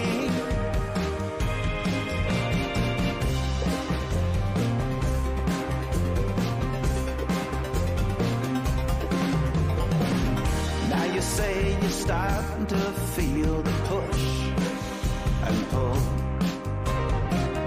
What could be and never can you mirror me as I'm stumbling through those old-fashioned superstitions I try so hard to break. Or maybe I'm out of place, but good enough for you is good enough for me. It's good enough for me. Good enough for you is good enough for me. It's good enough for me.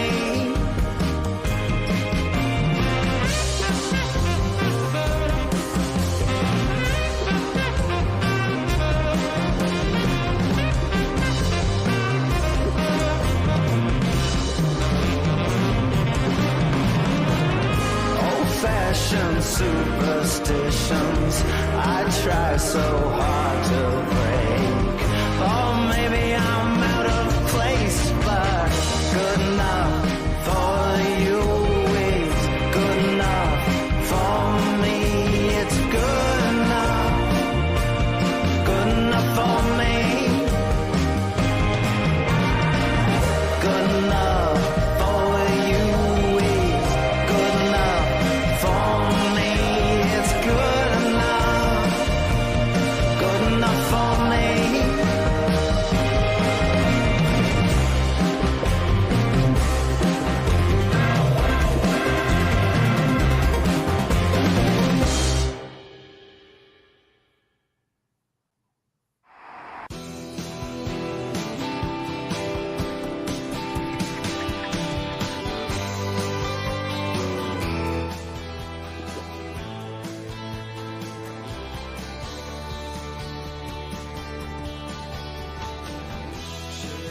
top skill, water hyacinth, named by a poet, imitation of life.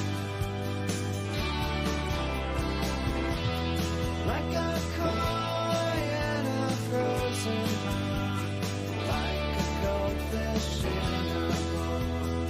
I don't want to hear you cry.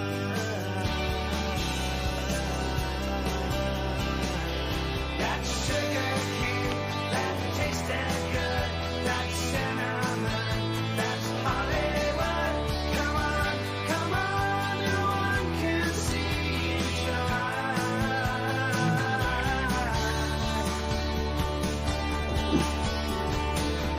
You want the greatest thing since Brent King Slice. You've got it all, you've got it size. Like a Friday fashion show teenager, freezing in the corner, trying to look like you don't try.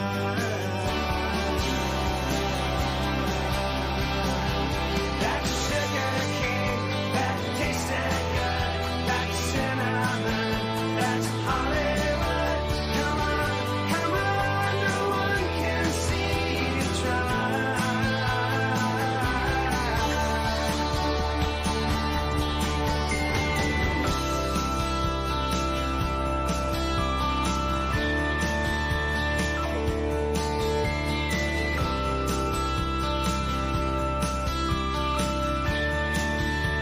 No one can see you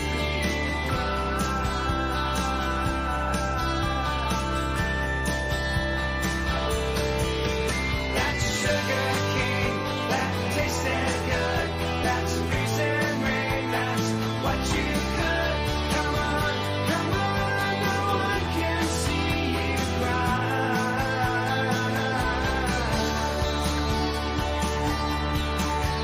This sugar cane, this lemonade, this hurricane, I'm not afraid. Come on, no one can see me cry. This lightning storm, this tidal wave, this avalanche, I'm not afraid. Come on, no one can see me cry. That sugar cane, that tasted good, that's who you are, that's what you could. Come on, no one can see you cry. That sugar cane, that tasted good, that's who you are, that's what you could. Come on, no one can see you cry.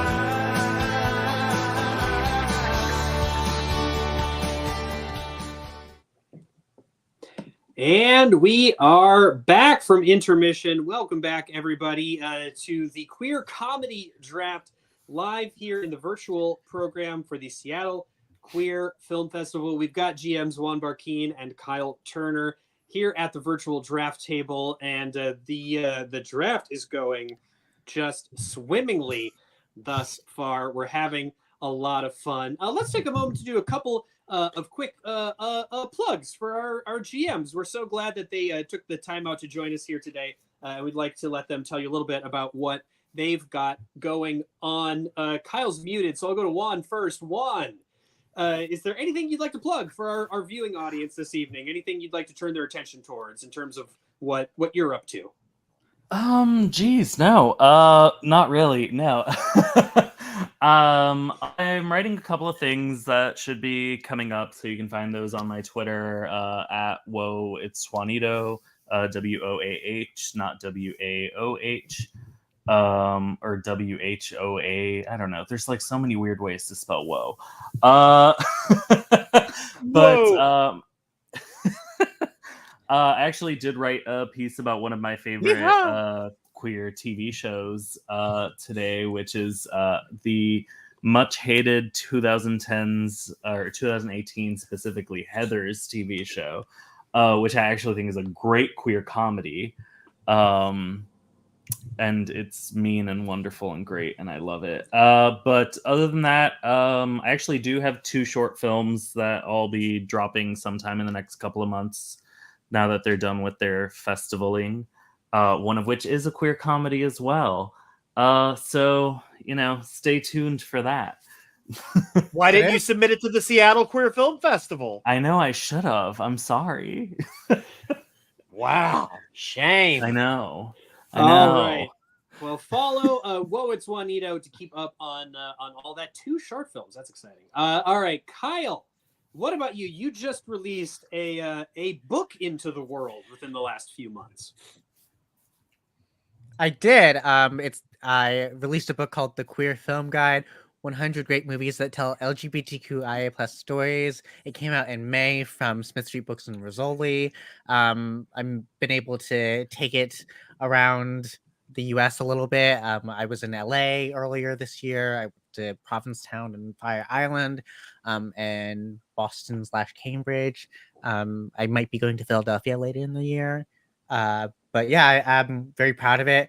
I think it's a really, I hope that it's a really fun and useful guide to people or starting point for people to explore and dive into the history of queer cinema. And also I have You Must Remember This is ending its erotic 80s 90s series. Yes. And it's been fantastic to listen to Karina Longworth dissect and analyze the place that sex has had in our culture over the last 30, 40 years. And as a supplement to that, I would recommend checking out my profile of Karina Longworth at Salon.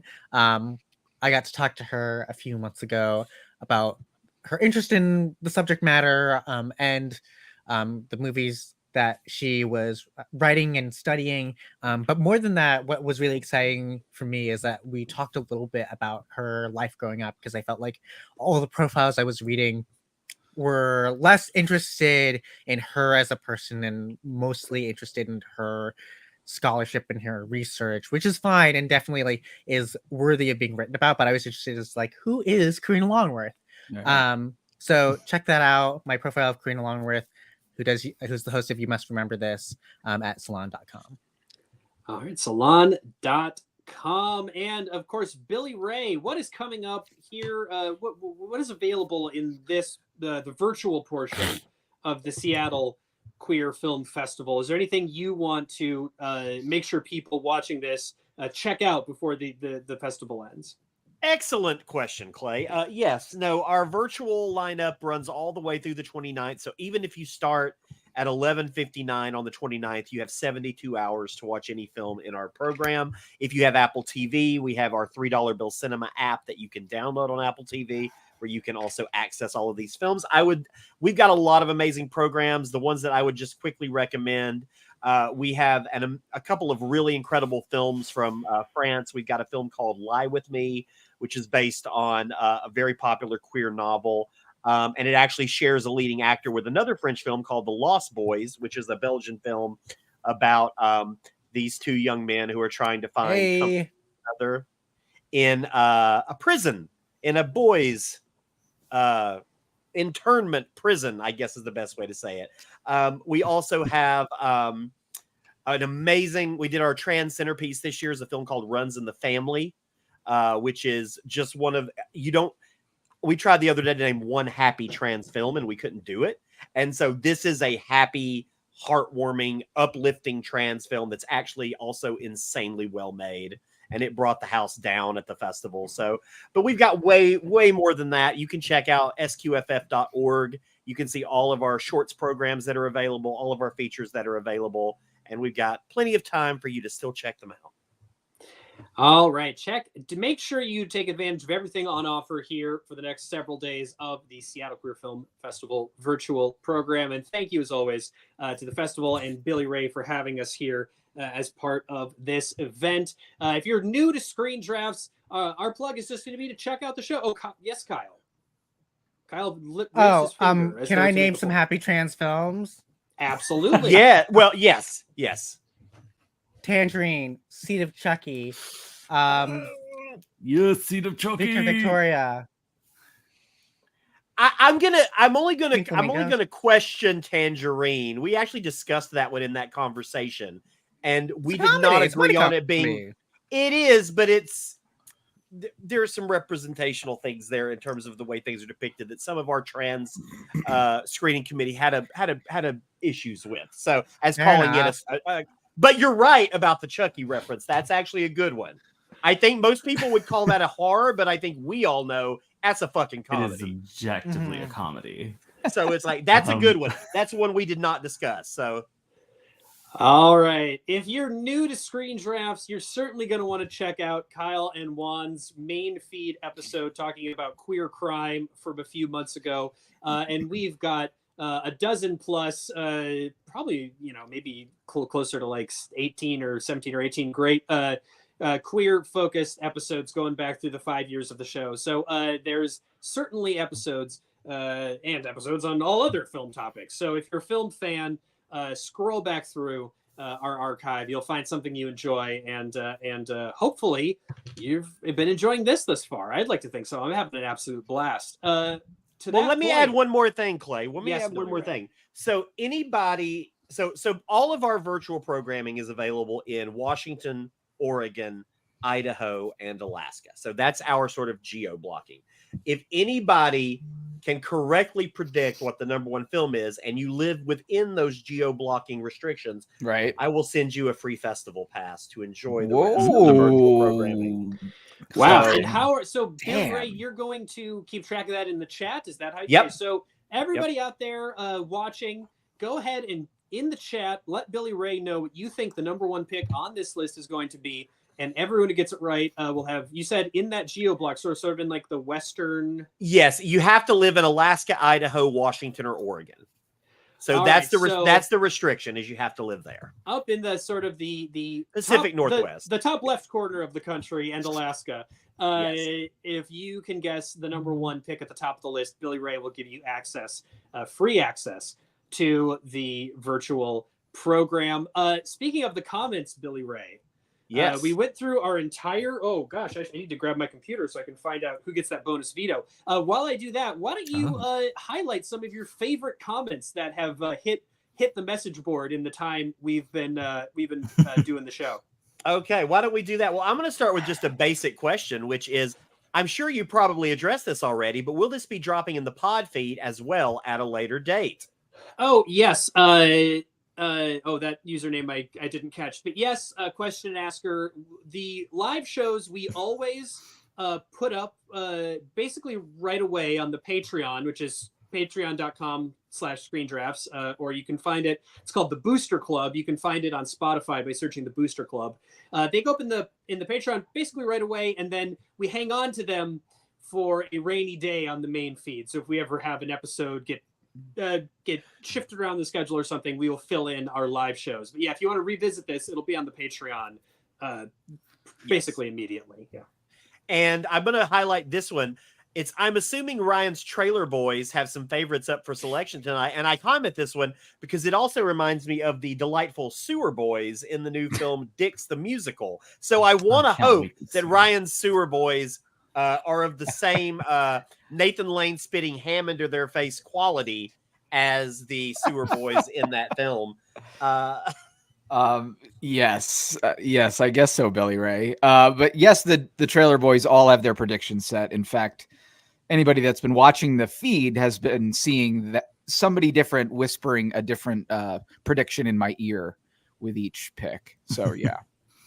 So far, no one's got any right except me. So yeah, nothing to say about that. A reminder about this comment, because as of now, But I'm a Cheerleader has not been drafted. So we're going to have a revolt very soon, potentially, according to some of the posts. So I hope that doesn't Joy come to Novak fruition. seems to want to like burn the house down.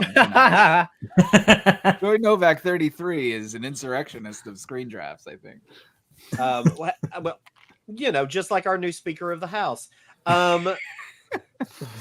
Let's see. What's another? If we've got we have a couple more, Billy Ray. I'm enjoying these comments immensely. Yeah, okay. I'm gonna give so shout out to who picked Imitation of Life in the intermission break. That was me, massive, lifelong REM fan. Michael Stipe, a queer god, Michael Stipe. So yes, I chose Imitation of Life, and I have no fucking regrets. Wait, okay, here's a new one. So let's Alicio says, guessing Victor Victoria will make a comeback as a top contender here. What a picture. I don't know. We'll see. Moving over to Joy Novak again, still bitter on Bound not making the queer crime. I know. Well, whose fault was I have that? regrets. Got some hard opinions on here. I'm trying to find. Oh yeah, this is my favorite comment because it once again reminds us that Ryan fucked up the time travel draft. Joy Novak. Yeah. Wow. Oh man. Throwing bombs. Wreck him. Wow. Joy, I'm gonna have to like credit Joy when I post this. Unbelievable. She's gonna have to be in the with Slay Juan, her. Kyle, Billy Ray Burton, and Joy Novak. All right, I love an active comment section. Thank you everybody for not just watching but participating. That makes this so all the more fun. And in speaking, excellent transition there. Me, pat on the back, good job, Clay. Speaking of participating, I have the results from the poll, the vote for who is going to get awarded an extra veto for the top half of the list. Of course, there's 3 picks remaining. 2 of them belong to Juan. Kyle's got 1 more pick at number 2. Kyle has used his basic veto. Juan hanging on to theirs. And the vote came down to the absolute thinnest margin it possibly could. Wow. Fun. With 1 more vote. Oh my God. Cool. Winning by 1 single solitary vote. I guess Kyle turned people off with his... God. Oh wait, Kyle yes. Kyle turned people off with his opinions of the birdcage because they went with Oh my Juan. God. Wow. Whatever. Double V. I didn't say the double birdcage veto. was bad. I just said that like I just said that I don't love it and that like there could have been more room on this list for other things, like something more. I'm you know, the people's unpredictable. princess. Whatever. All right, so Whatever. It's the first time an American election has gone well in so long. We get it. You're white passing. Wow. Wait, did someone say American election? Oh my God. Why do you have that graphic? Yeah. It's a great graphic. Oh Lord. All right, Juan, congratulations. So Kyle continues to not have any vetoes left for the rest of the game. Kyle, you've I know got I'm gonna. 2. Or not Kyle, Juan's got 2, Kyle's got none. But Juan, let's get to these top 3 picks. You've got the pick at number 3. When you're ready with that, send it over and we can kick off the top half of this list. I'm so mad. I'm so Not mad really. too. What do you expect from me? You have 2 vetoes and you wasted one of your votes on a movie that's fine. I picked a better movie than your number 6. That's not true. All it's right. objectively true. Anyway, Here we go. Kicking off the top half of the list with that pick at number 3. Juan has selected. Just coincidentally, we already started discussing this movie 3 minutes ago, so let's just continue it. At number 3, Juan has selected Sean Baker's Tangerine. Okay. Juan, Tangerine here at number 3. it's actually very funny that Kyle once again continues to throw out movies that I have on my list because this and Seed of Chucky were very much fighting for this slot. But I have very mixed feelings on Sean Baker overall. Like I'm fairly confident I have said I hate the Florida Project more times than anyone alive. But and and like pretty sure I've said it on here before too. Yeah, that definitely came up somehow on the crime draft. Yeah. Because Yeah. Juan likes to make it a part of their personality because there's nothing else to. I don't deserve this. Go back to like taking pot shots at fucking like Ira Sachs. But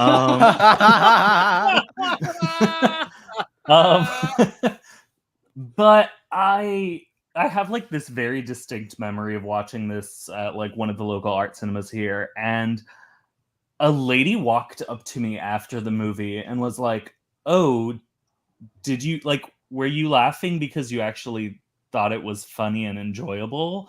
And I was like, "Yeah, no, like this is like these are people like this is the kind of people I know. This is like the ridiculous scenarios that like we have ended up in ourselves. This is very much like I don't like you walk in with like the barest bone open mind and you are going to have a great time watching this movie, and not just like laughing with and at the absurd situations that these characters get into, but also kind of crying with them. And I think there's this really beautiful sincerity to the film that comes with the fact that like trans women were involved and actually sculpting sort of like what the film and what their characters would be.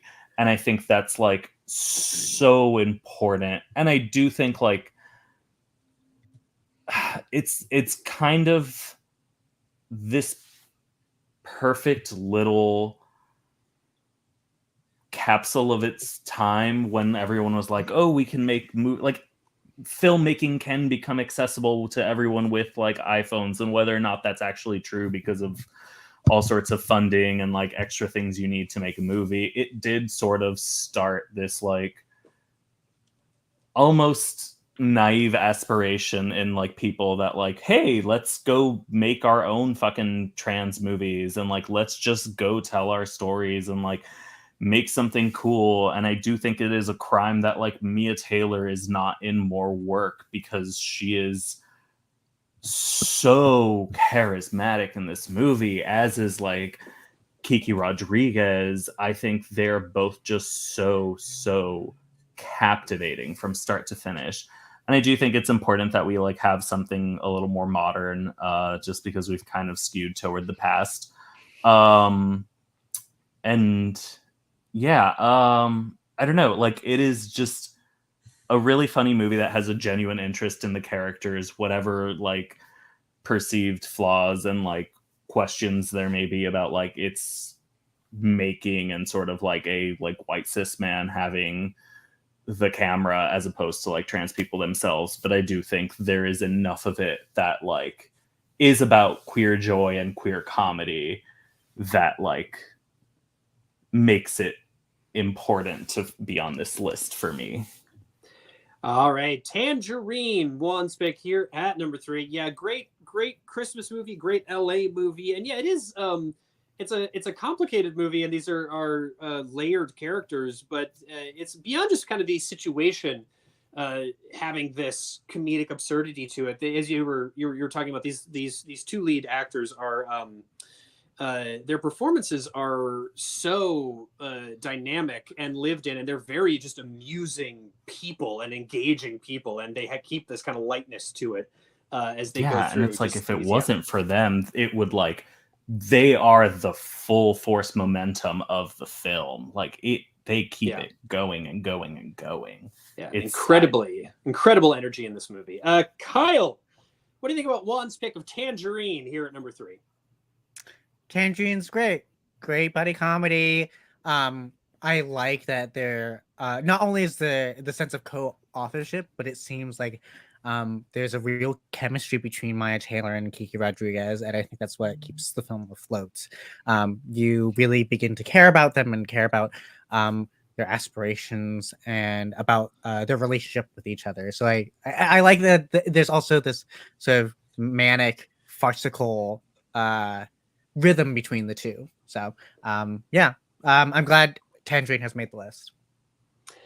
All right, Kyle, glad to have it here. It's, of course, it's in the Marquee of Fame on the main continuity of the show. It appeared on the Art House Christmas draft and the One Crazy Night draft. So there you go. Film we have talked about in the past.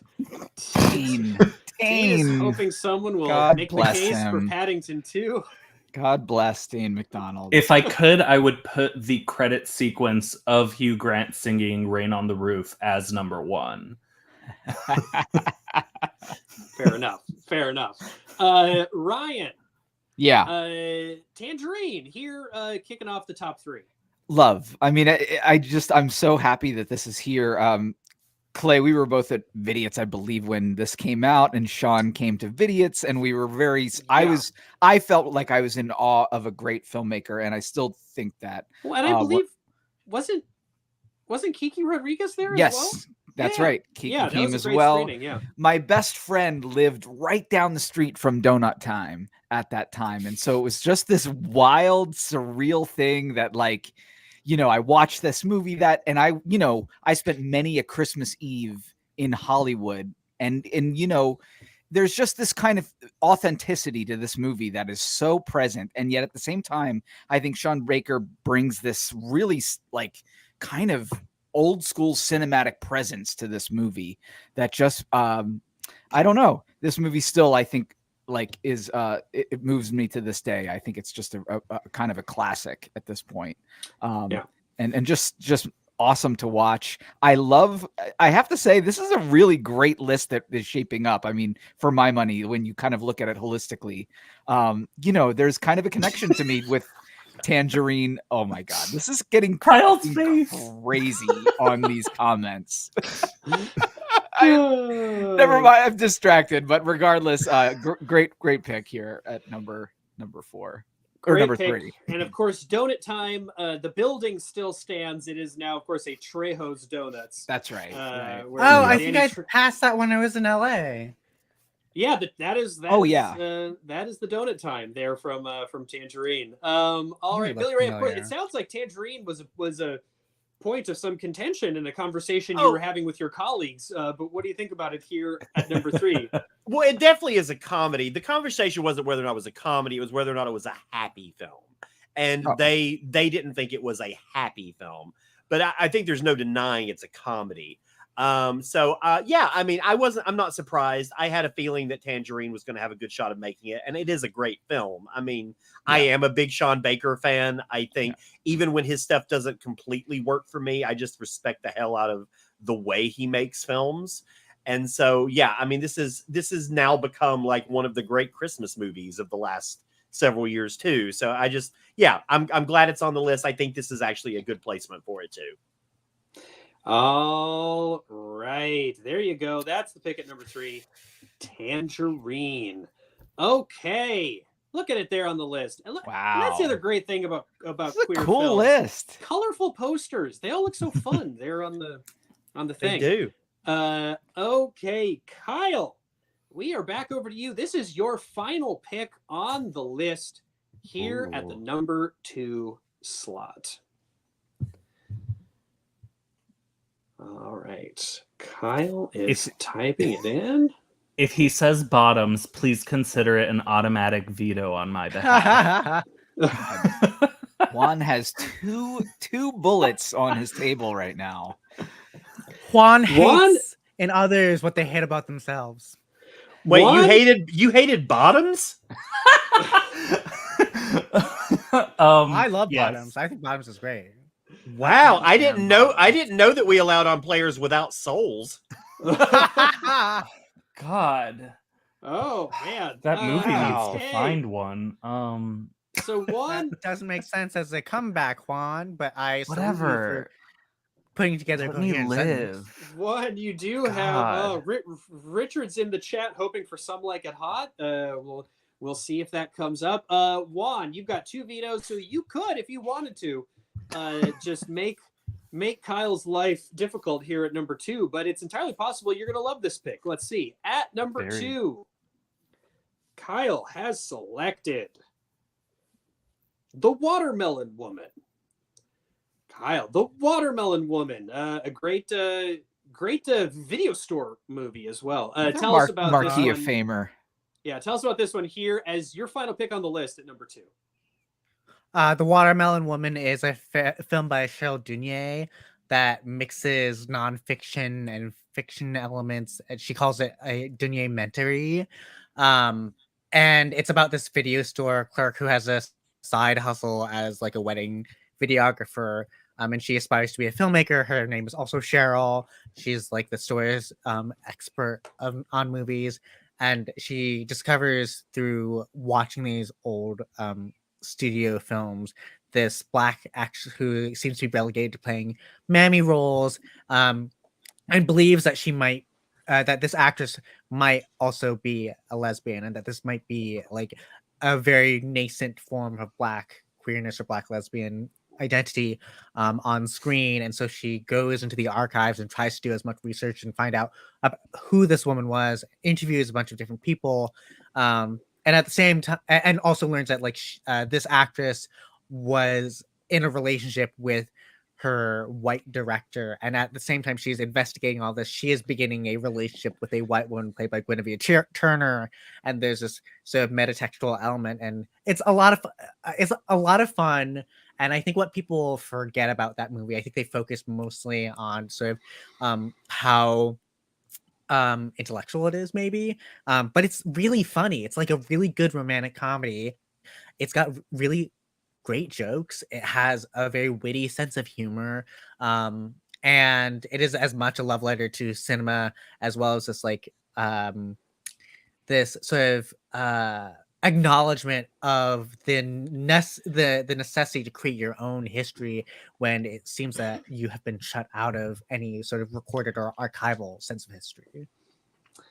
All right, that's the pick at number 2. Kyle's final pick on the list. Round of applause for Kyle Turner. Well done. Juan, you're sitting on those 2 vetoes over there. Do you want to use one on the Watermelon Woman, or do you like this pick number 2? I like this pick a lot. I mean, I feel like the only way I would actually use a veto is if like Kyle guaranteed me he would switch it for like Saving Face or The Wedding Banquet.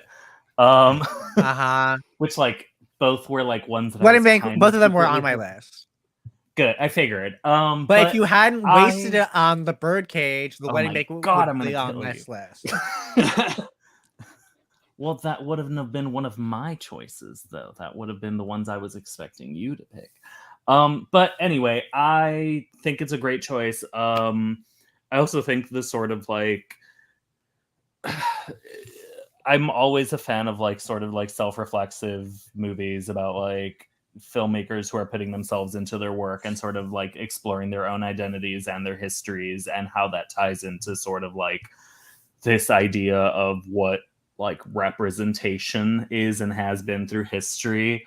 And something that I actually think is kind of interesting is Kyle like passingly mentioned Guinevere Turner, because she's also in this, as well as like in my almost choice Chasing Amy. And I feel like her voice really interestingly stretches out through like a lot of like great queer comedy. I mean, like you look at like Go Fish, same thing with like Wild Nights with Emily, she's in that as well. There's just I mean that's just like one of those interesting things of like, oh, like sometimes the really cool queer women of an era can contribute to like such beautiful varying things, and the cops are coming to get me from somebody's area because all I hear is sirens. Because you put the Birdcage on the list and wasted it up. Oh my fucking God. The people agree with me. It's fine. People are so often wrong. This is true.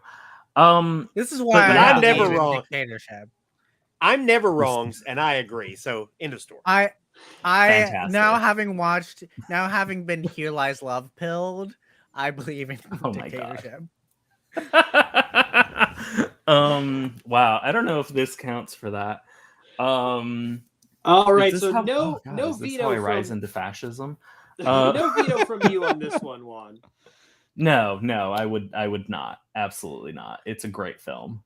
Great film, The Watermelon Woman, and a sort of like Seattle queer Film Festival Marquee of Fame entrant now, because last year Travell Anderson and Mikkel Street put it on their Black Queer Films list, which was another great list. So Watermelon Woman, some people in the chat were saying that they've had this one on their list for a long time. It has been historically, speaking, sort of hard to find. I remember, Ryan, when we were at Vidiots 1.0, we had like a VHS tape of it, and it was the only version you could find. But now, I think there's a DVD, but it's also, you can get it on VOD. It's from on Criterion Channel.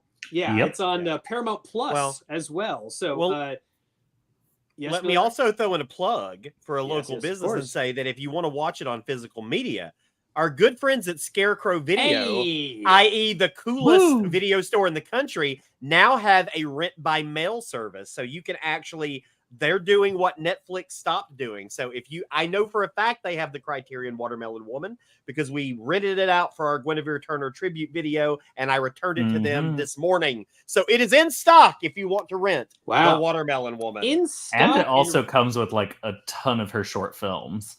Yeah. in Yeah. stock, and still has that Billy Ray Bruton stank on it. It still does. And what a great film. Like that film's followed this festival for a while. Like we've had Cheryl work with us on a bunch of things, and Guinevere, again. And so like perfect addition to this list. All right, Ryan, I know you love the Watermelon Woman. That's been one that we've talked about this. You've been talking about this movie for 20 years. Yeah, well, I get very emotional with the Watermelon Woman because TLA Video is where she works, and TLA was the video store of Philadelphia in the mid-90s. And I'm from Philadelphia, and Camille Paglia was my teacher for many years. And I get that response so often when I mention that name. But regardless, Shocking. it is such a beautiful, great, I feel like it's a classic now. I feel like, throughout the years, it has just risen in its appeal and its the ability to kind of just, I feel like it just gets more followers as it goes along. It's building a cult, and it was it's the tiniest of movies, but it's just so charming and just so lovable and just so fascinating and brilliant. And I really do. And I remember watching this movie with a bunch of friends in my living room, and because we had heard about it for a few years, and it really kind of opened my eyes. I was just a dumb kid from a suburb in Jersey, so really, and Philadelphia is a vibrant queer community, so it was really just an amazing time to discover this movie and discover that store and discover Cheryl Dunye, who's really, I think, a genius. So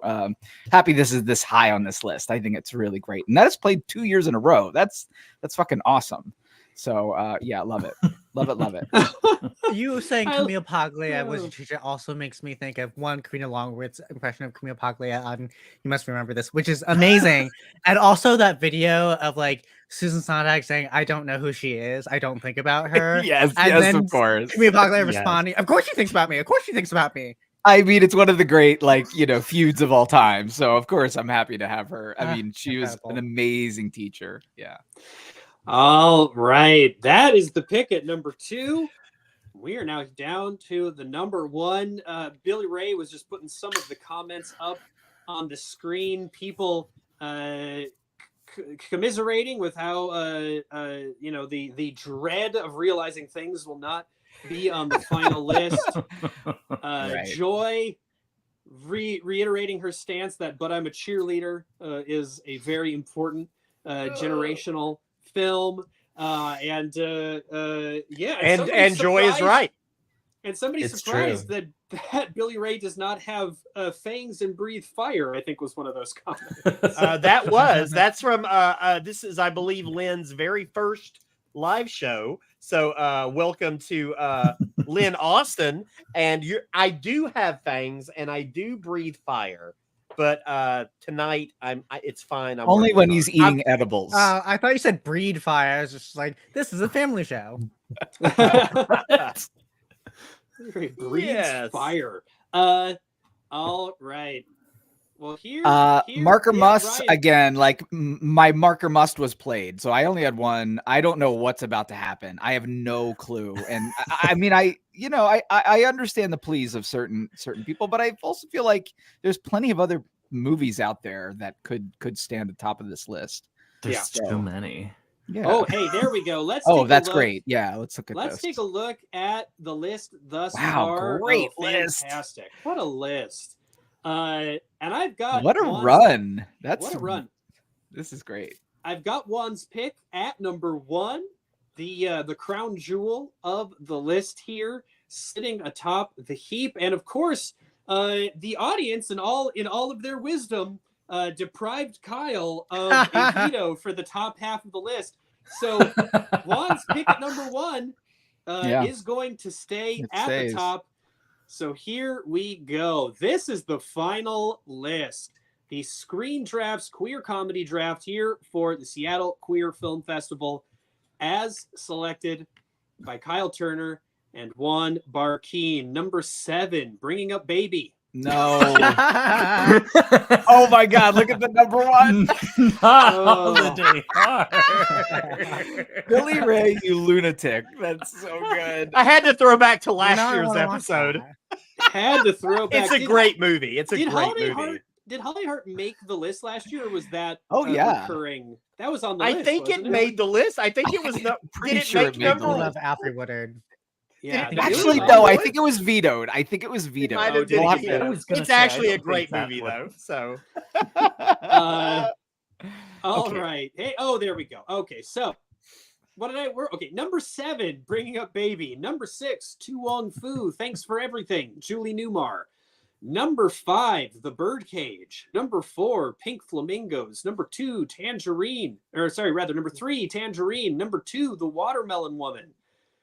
And with a pick at number 1, Juan Barkeen has selected as the number 1 queer comedy of all time. There's one person in the comments who's going to be absolutely over the moon, and it was the person who was requesting Billy Wilder's Some Like It Hot. what? One. One. Some Like It Hot Wow. here at the top spot on this list. Tell us about it. I don't. Okay, so I have a very vivid memory of, like, again, this is like past experience, a screening that I hosted with my like queer film series Flaming Classics, where we would have like a classic film and drag performers. Joy Novak just said, "Oh my God, my heart dropped." Girl, me too. Wow, I don't need this.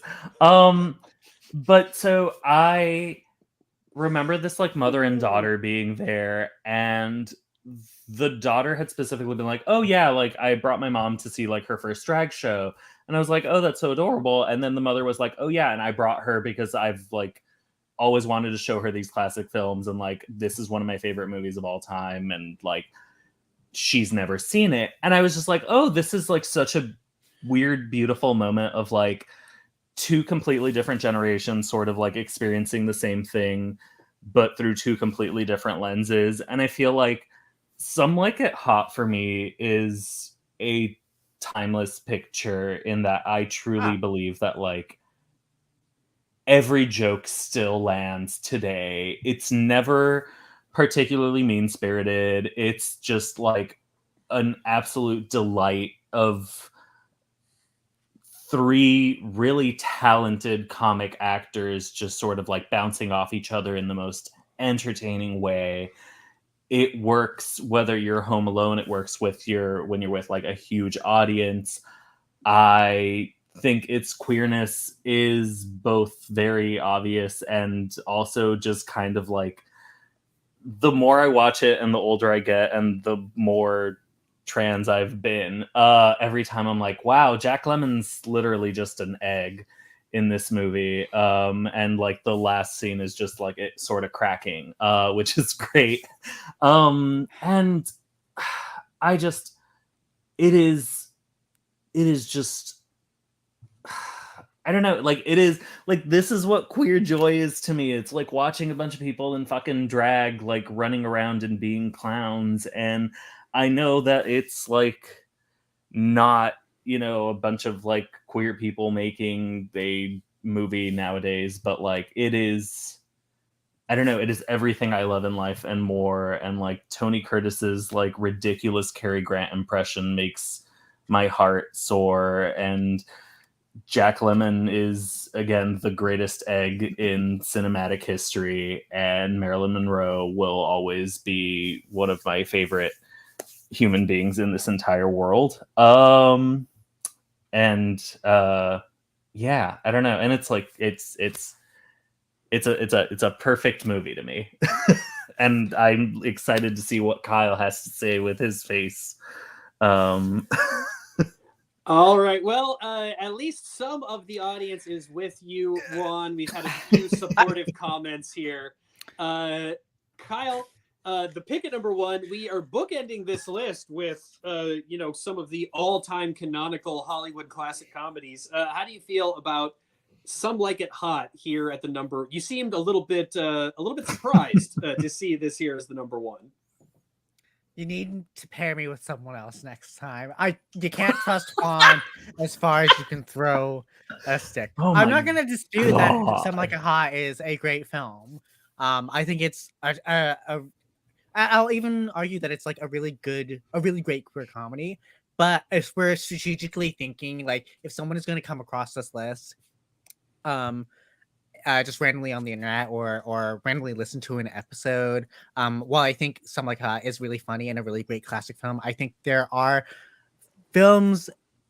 comedies more overtly about queerness in a way that is not, I don't know, I don't want to lodge the film with being problematic because that feels like very old fuddy-duddy at me, and I generally don't subscribe to those perspectives, but I think it's just more interesting to consider films at number like closer to the top that have a more actively engaged queer discourse as coming either from a creative perspective or from a textual perspective. And I just don't think that of the movies that we could have picked, other movies that I had on my list were like Appropriate Behavior and Also on my list. and The Wedding did Banquet not and have that one. Heartbeats. But I'm a Cheerleader. I honestly thought But I'm a Cheerleader was going to be number 1, and I would have been like really, really filled with that. Heartbeats is a comedy. Heartbeats is a rom-com. I have a poster of just think Heartbeats that in my Some living Like It room, Hot so feels good. like playing it. Reference. I love Heartbeats. I would call it more of like a Is dramedy. playing it like old-fashioned and safe in a way that I am disappointed, honestly. But you I can't am win. I even had old-fashioned and Daisies on safe. there. I even had Daisies on there. Oh, I mean, I had right. Crimes of the Future on mine. It's not really. Well, Clay, we're gonna get into the discards in a second, but first, hey, got a comment. Oh, hey, Joe Bear showing up on the comments here. Glad to see that they're in the chat. First of all, we have to give a round of applause to Juan because that is the final pick on the list. It's his final pick on the list. Well done, Ryan. I know you have a complicated screen relationship with Some Like It Hot. It may surprise everybody out there to remember that Ryan was responsible for Some Like It Hot not being on the Billy Wilder draft. Insane. That we did. Insane. Did Ryan freeze? Ryan's so mortified that I brought up the Billy Wilder draft. You broke Ryan. You broke Ryan. Oh no. Well, Ryan is frozen. Billy Ray, you've been promoted to main co-commissioner now. Okay. Ryan has fallen in the field, and you're picking up his musket and advancing towards the front. Yes. Well, how yes. do you feel about Something Like It Hot here at number 1? So I kind of see both perspectives because I also love this film. Jack Lemmon is my all-time favorite actor. I absolutely adore him. So this movie, I think this movie is honestly one of the most important films ever made for the queer community I think it, in the way it normalized things at a time when it was very well, or helped normalize things at a time when it very much was not. That representation, I think, was very crucial at that time. And I do think it does it from a place of like respect and a place of, it doesn't do it with a malicious heart, which I think is super important. All of that said, I still also agree with Kyle that I do think having a film up top that maybe more holistically represents queer values and queer ideals might, like, I am very much thinking about But I'm a Cheerleader, because I do think that film is the funniest queer film ever made, hands down. That said, it ain't making the list, is it? It ain't making the list, and that's the way Screen Tracks goes. Oh my Oh, God. man. That's the best burn of the night. Best burn of the night. These people. The My God. The My God. undersung perk of participating in these live shows is you just get to razz Ryan in real Can time read.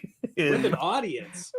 Let's ignore that, please. Ryan, as you froze, I was just reminding everybody that, of course, as we know from the Billy Wilder draft, you famously hate Some Like It Hot. Well, I'm going to go further than Kyle, go further than Billy Ray, and I'm going to take just this on a very kind of like, again, like Supreme Court justice way and say, like, I don't necessarily understand the classification here as being queer comedy when this movie has a very strong male gaze aimed directly at Marilyn Monroe and specifically her butt. So do gay people. For I was sure. going to say, yeah, there's a couple different types of male gaze, Ryan, and one of them focused on Marilyn Monroe is decidedly not straight. Okay. I mean, like, what is the that's male fine. gaze if not like gay men fetishizing like women who died too young and had tragic Okay, but the careers and point are, of like, the movie, the stars. specific movie that we're talking about, the plot that we are talking about, is that these, I mean, Tony Curtis is clearly in love with Marilyn Monroe. Jack Lemmon is clearly. I'm having a hard time understanding like the queerness of this movie. That's all. I'm just curious. I can understand the last. Neil, Jesus. wow, Ryan. Joy Novak, 33. You've got Joy on your team here for the. My This is the God. first time she's ever agreed with you. You've made friends, I mean- Ryan. You've made friends. This is why I I mean- log off of the internet for 6 out of 7 days. Like theoretically, you can like make the argument about like queer subjectivities in terms of when these characters, when Jack Lemmon and Tony Curtis inhabit their like female personas, but yeah, I mean, with the exception I of don't the know. I last think line. it's The last restric- line is maybe the queerest part of the entire movie, in my opinion. right. It's you know, confined.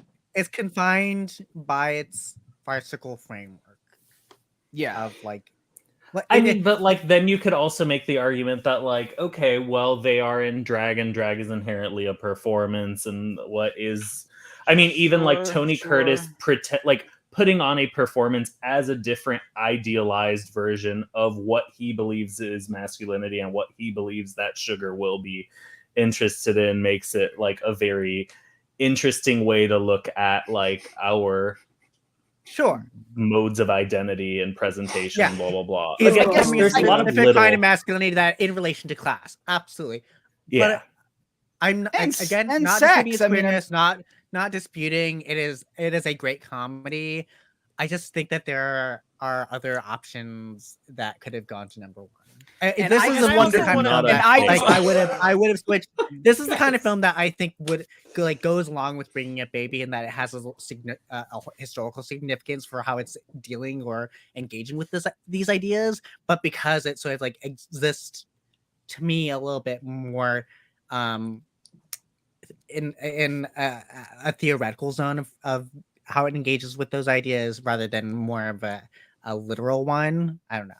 Well, you know, I just think and there are other to be honest, Kyle, I would pair this movie in just sort of like when I think about what we're talking about to a certain degree, I pair it with Tootsie, where there is a like performative element of it, but there's a means to an end that really has nothing to do with being queer, right? Like, Well, Tootsie is to get a job, and you know. Ryan, we are so Well, close to let's- the end of the show. This is so fun. I love that Let's we just just insert here. like Ryan has dove never straight decided head to- first into Well, queer let's just discourse. Listen, I'm here. just trying to In the play balls and last strikes segment of the here. Like show. that's Right. So I just also want to comment on the fact that okay, so comparing Some Like It Hot and Tootsie is kind of offensive to me. A little I bit, think- yes, I agree. I think thank those you. films are coming from very different places and are taking very different means to the end there. I also think sometimes a queer film or queerness in a film is nothing more than a feeling.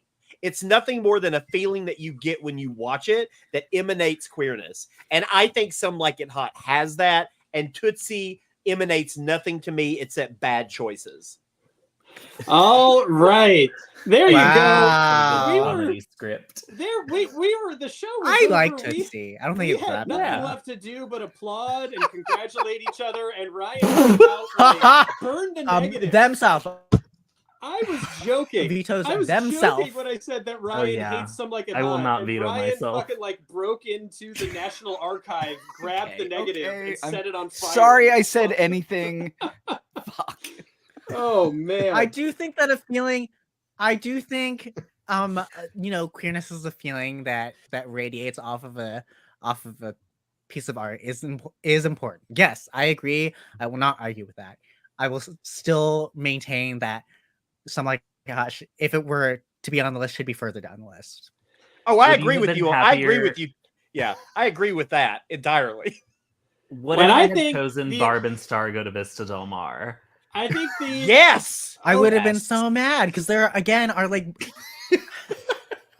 We're gonna talk about discards in a second. I think at the end of the day, this has been a successful show because, as Billy Ray and Kyle and Juan were saying, if nothing else, this episode has radiated queerness. So thank you to Kyle and Juan. Excellent list. Excellent list. Well done. Oh my Okay, God. enough, Billy Ray. Connie and Carla. thank you so much just for this. having me. Glad to be here. Thank you for letting me bully Juan publicly. Yes, thank Oh, you for including Kyle anytime- in this journey. Anytime at all. We don't want to. I think we're already past how long we should have run on this, but I do want to hear the discard. So if you want to quickly, Kyle, you already started a little bit, but just rattle off your top discards, things that you would have liked to have seen on this list that didn't quite make it. But I'm a cheerleader, obviously. I was gonna go to bat for another gay movie as like a particular example of like queer crassness, which I think is really fun. Appropriate behavior. I almost thought of doing Fire Island to piss Juan off, but I do love that movie. I actually even would though have I just wouldn't let necessarily you put it pass on this that list, I do one. love that film. And Daisies Yeah, Daisies. That's and a, the Wedding that's Banquet and a, Saving Face. and the Wedding Banquet. Yeah, there you go. Juan, what about you? What were your top discards? A lot of the same ones with Saving Face, Wedding Banquet. Debs was actually going to be on my list. Trivia question. I also had Crimes of the Future, which would have been my like offbeat choice. And then Kyle, awesome. again, your face. Why? Seed of Chucky as well. In and Out was in fact on my list. Sorry to Joan Cusack. And also The Favorite. So good. Yeah. I know. Finally, a Oh, good yeah. pick for the love of God. Oh, God, Lord. Yes, Billy Ray. No, I'm glad you gave In and Out some love. I Of do think it course. is a very underrated queer comedy, and even though it's pretty much all straight people doing it, like the fact that you get Tom Selleck to really commit to that role and be as Yeah. funny and as great as he is in it is such a feat. And that was way before he was selling reverse mortgages. And What? way before the reverse mortgages, I'm sure. What's a reverse Um, mortgage? Oh, just watch some of those ads. He's been ripping off old people for years. I just hope someone else shouts out some love for an underrated film that I love. I Love You, Philip Morris. Oh, so Oh good. yes. Also on Um, my short list. Oh, there you go. Just goes to show how many fantastic queer comedies there are and how many could have been eligible for this list. But a terrific list, Ryan. Yes. Now I'm going to bar you from saying anything else about Some Like It Hot. Okay, of of course. but, I'm beyond that. Would you like to illuminate everybody with your predictions? I would, and I would petition you to just trust me on this and allow me the 2 that I did win maybe to be added to the total. I mean, I'm just petitioning you. You can decide on your own, but regardless, interesting. I'm just, you're always trying to advance me further, and I would be down for that tonight. Anyway, regardless, here's my picks. I did get To Wong Fu, and I did get The Birdcage. I also picked Jeffrey. Great movie with Patrick Stewart. I picked But I'm a Cheerleader, of course. I picked Booksmart. Love that movie. I picked Happiest Season, starring my favorite actress. What? What? It's so fun. It's a lovely film. Just stop terrible. it. Okay, stop. And then I also picked a movie I saw. Ryan, this is why I declined to do predictions. Right. I understand why. And a movie I saw 25 years ago called Curse of the Queer Wolf, which I loved. And at the time, I thought it was hilarious. I don't know if it's any good today, but it was hilarious when I was stoned at 1 a.m. in 1999. Hold on, please. There's a very important comment to highlight here. What? Curse of the Queer Wolf? No, Eliseo. Oh, that's a. I see. Okay, well, regardless. This is why I had the wisdom We're not to here to police decline doing people's sexual predictions. identities. But that being said, Okay. Ryan, I don't like Yes. Booksmart. I don't think it's very good. I think It's it's mid. extremely lib range. Okay, yeah. I co-sign that. Clay, you made the right choice tonight. see, Ryan, Bottoms is great because it's the anti-Booksmart. all of my No, it's predictions not. would also Ugh. have been mid. Yes, it but is. You'll never know because I didn't tell them to you. Yeah. Okay. Okay. Ryan, I will give you those 2 points. Hey, thank you. And Clay. oversight. How silly of me to not think of this myself. But Ryan, this is the first time you're hearing this, and this is the first time anyone's hearing this. So don't spoil this audience for because this episode hasn't dropped yet. Okay. But Ryan, Matt Mercer predicting on your behalf on the Halloween Super Draft did tie me. We both got 4 out of the 5 top 5. Great. So the score as it sits is 96 to 86. We throw Wow. in those 2 that you picked up from this live show. We're looking at 96, to 88. Hot damn. So there you go. I can catch up here. Joy is a certified Ryan Marker stan now. Coming to Wow. Ryan's aid on behalf of Happiest Season. Thank you, Joy. We've turned this around in 2.5 There you go. hours. Thank you, Joy, and thank you to the entire audience. This is definitely the most engaged, Wow, what a rowdy and crowd. hilarious crowd we've ever had for one of these. And I want to insert too, there's a film that hasn't been mentioned yet that is very much a comedy. Okay. I swear to God, Billy Ray, if you put No. up the Billionaire Definitely. Boys Club or something, I'm gonna. No, I'm being end the dead show. serious. I don't know who doesn't. I mean, yes, it's a drama. Yes, it's all these other things. But Hedwig and the Angry Inch is funny as fuck. Yes. Truth. And like I that was movie only- is so funny. And Yes. like John Cameron Mitchell in that film is just incredible timing. Like I get it's not just a comedy, but it is still a comedy. Yes, I would agree wholeheartedly. I had Short Bus as like one of my like potential main picks Yeah. as well. So I get it. I also considered both films, but I thought sort of laugh ratio was too low. For me, Yeah. for queer Okay. comedy. All right. I also well, just wrote like a really depressing essay on Hedwig, so like I can't. Yeah. Well, now you get to write a Uh, depressing essay about what bad picks you made tonight. Oh, God. Shit. Lindsay, I agree. Ryan does deserve points for exposing himself like It's that true. today. So, shouts out to Ryan. Deserve. I misheard. Thank you. I appreciate Shouts out it. to Ryan, a braver man than I, as always. Yes, Alicia. Ooh.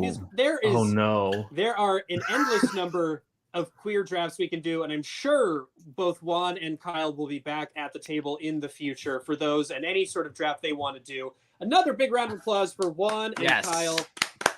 Another fantastic. A terrific draft. time as always. And now, not only the only GMs to ever do poppers during this, the only GMs to do poppers twice in 2 successive appearances.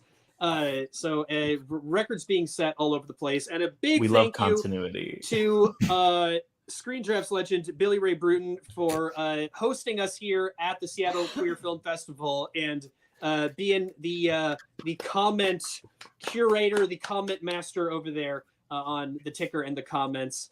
And again, thank you to the audience. It's so fun to do this when y'all are so engaged. So this has been a lot of fun. All right. But lastly, I'll say is nobody leave when we get off of this thing. Stay on. Oh, this is to Okay. us. Yes, To us. Okay. Yes. Okay. The audience, when it's over, you're welcome to leave. Yes. Yes. Yeah, get the hell out. out. Go do coming something up better. On Screen Drafts on Monday, October 30th, our Halloween franchise super draft with Billy Ray, Graham Skipper, Rebecca McKendry, and Elric Kane, and guest co-commissioner Matt Mercer hits the feed. It is every bit as twisty and turny and shocking as the Freddy versus Jason draft they did all those years ago. So you're not going to want to miss that. And in November, it is Animation Month on Screen Drafts. We're kicking off the month with a Don Bluth super draft with Adam B. Very and Joe Reed. We're going to have a two-part Disney Animation Studios mega draft with Louis Peitzman, Dane McDonald, BJ Colangelo, and Rebecca McKendry. And we're also going to have in there a Ralph Bakshi super draft with Harmony Colangelo and William Bibiani. So animated as hell and queer as hell in November on Screen Drafts. Make sure to not miss that. Okay, here we go. One final time. Look at that list. Here it is, the queer comedy draft with Kyle and Juan. Number 7, Bringing Up Baby. Number 6, Tu Wong Fu, Thanks for Everything, Julie Newmar. Number 5, The Birdcage. Number 4, Pink Flamingos. Number 3, Tangerine. Number 2, The Watermelon Woman. And the number 1 queer comedy of all time, Some Like It Hot. Sweet. All right.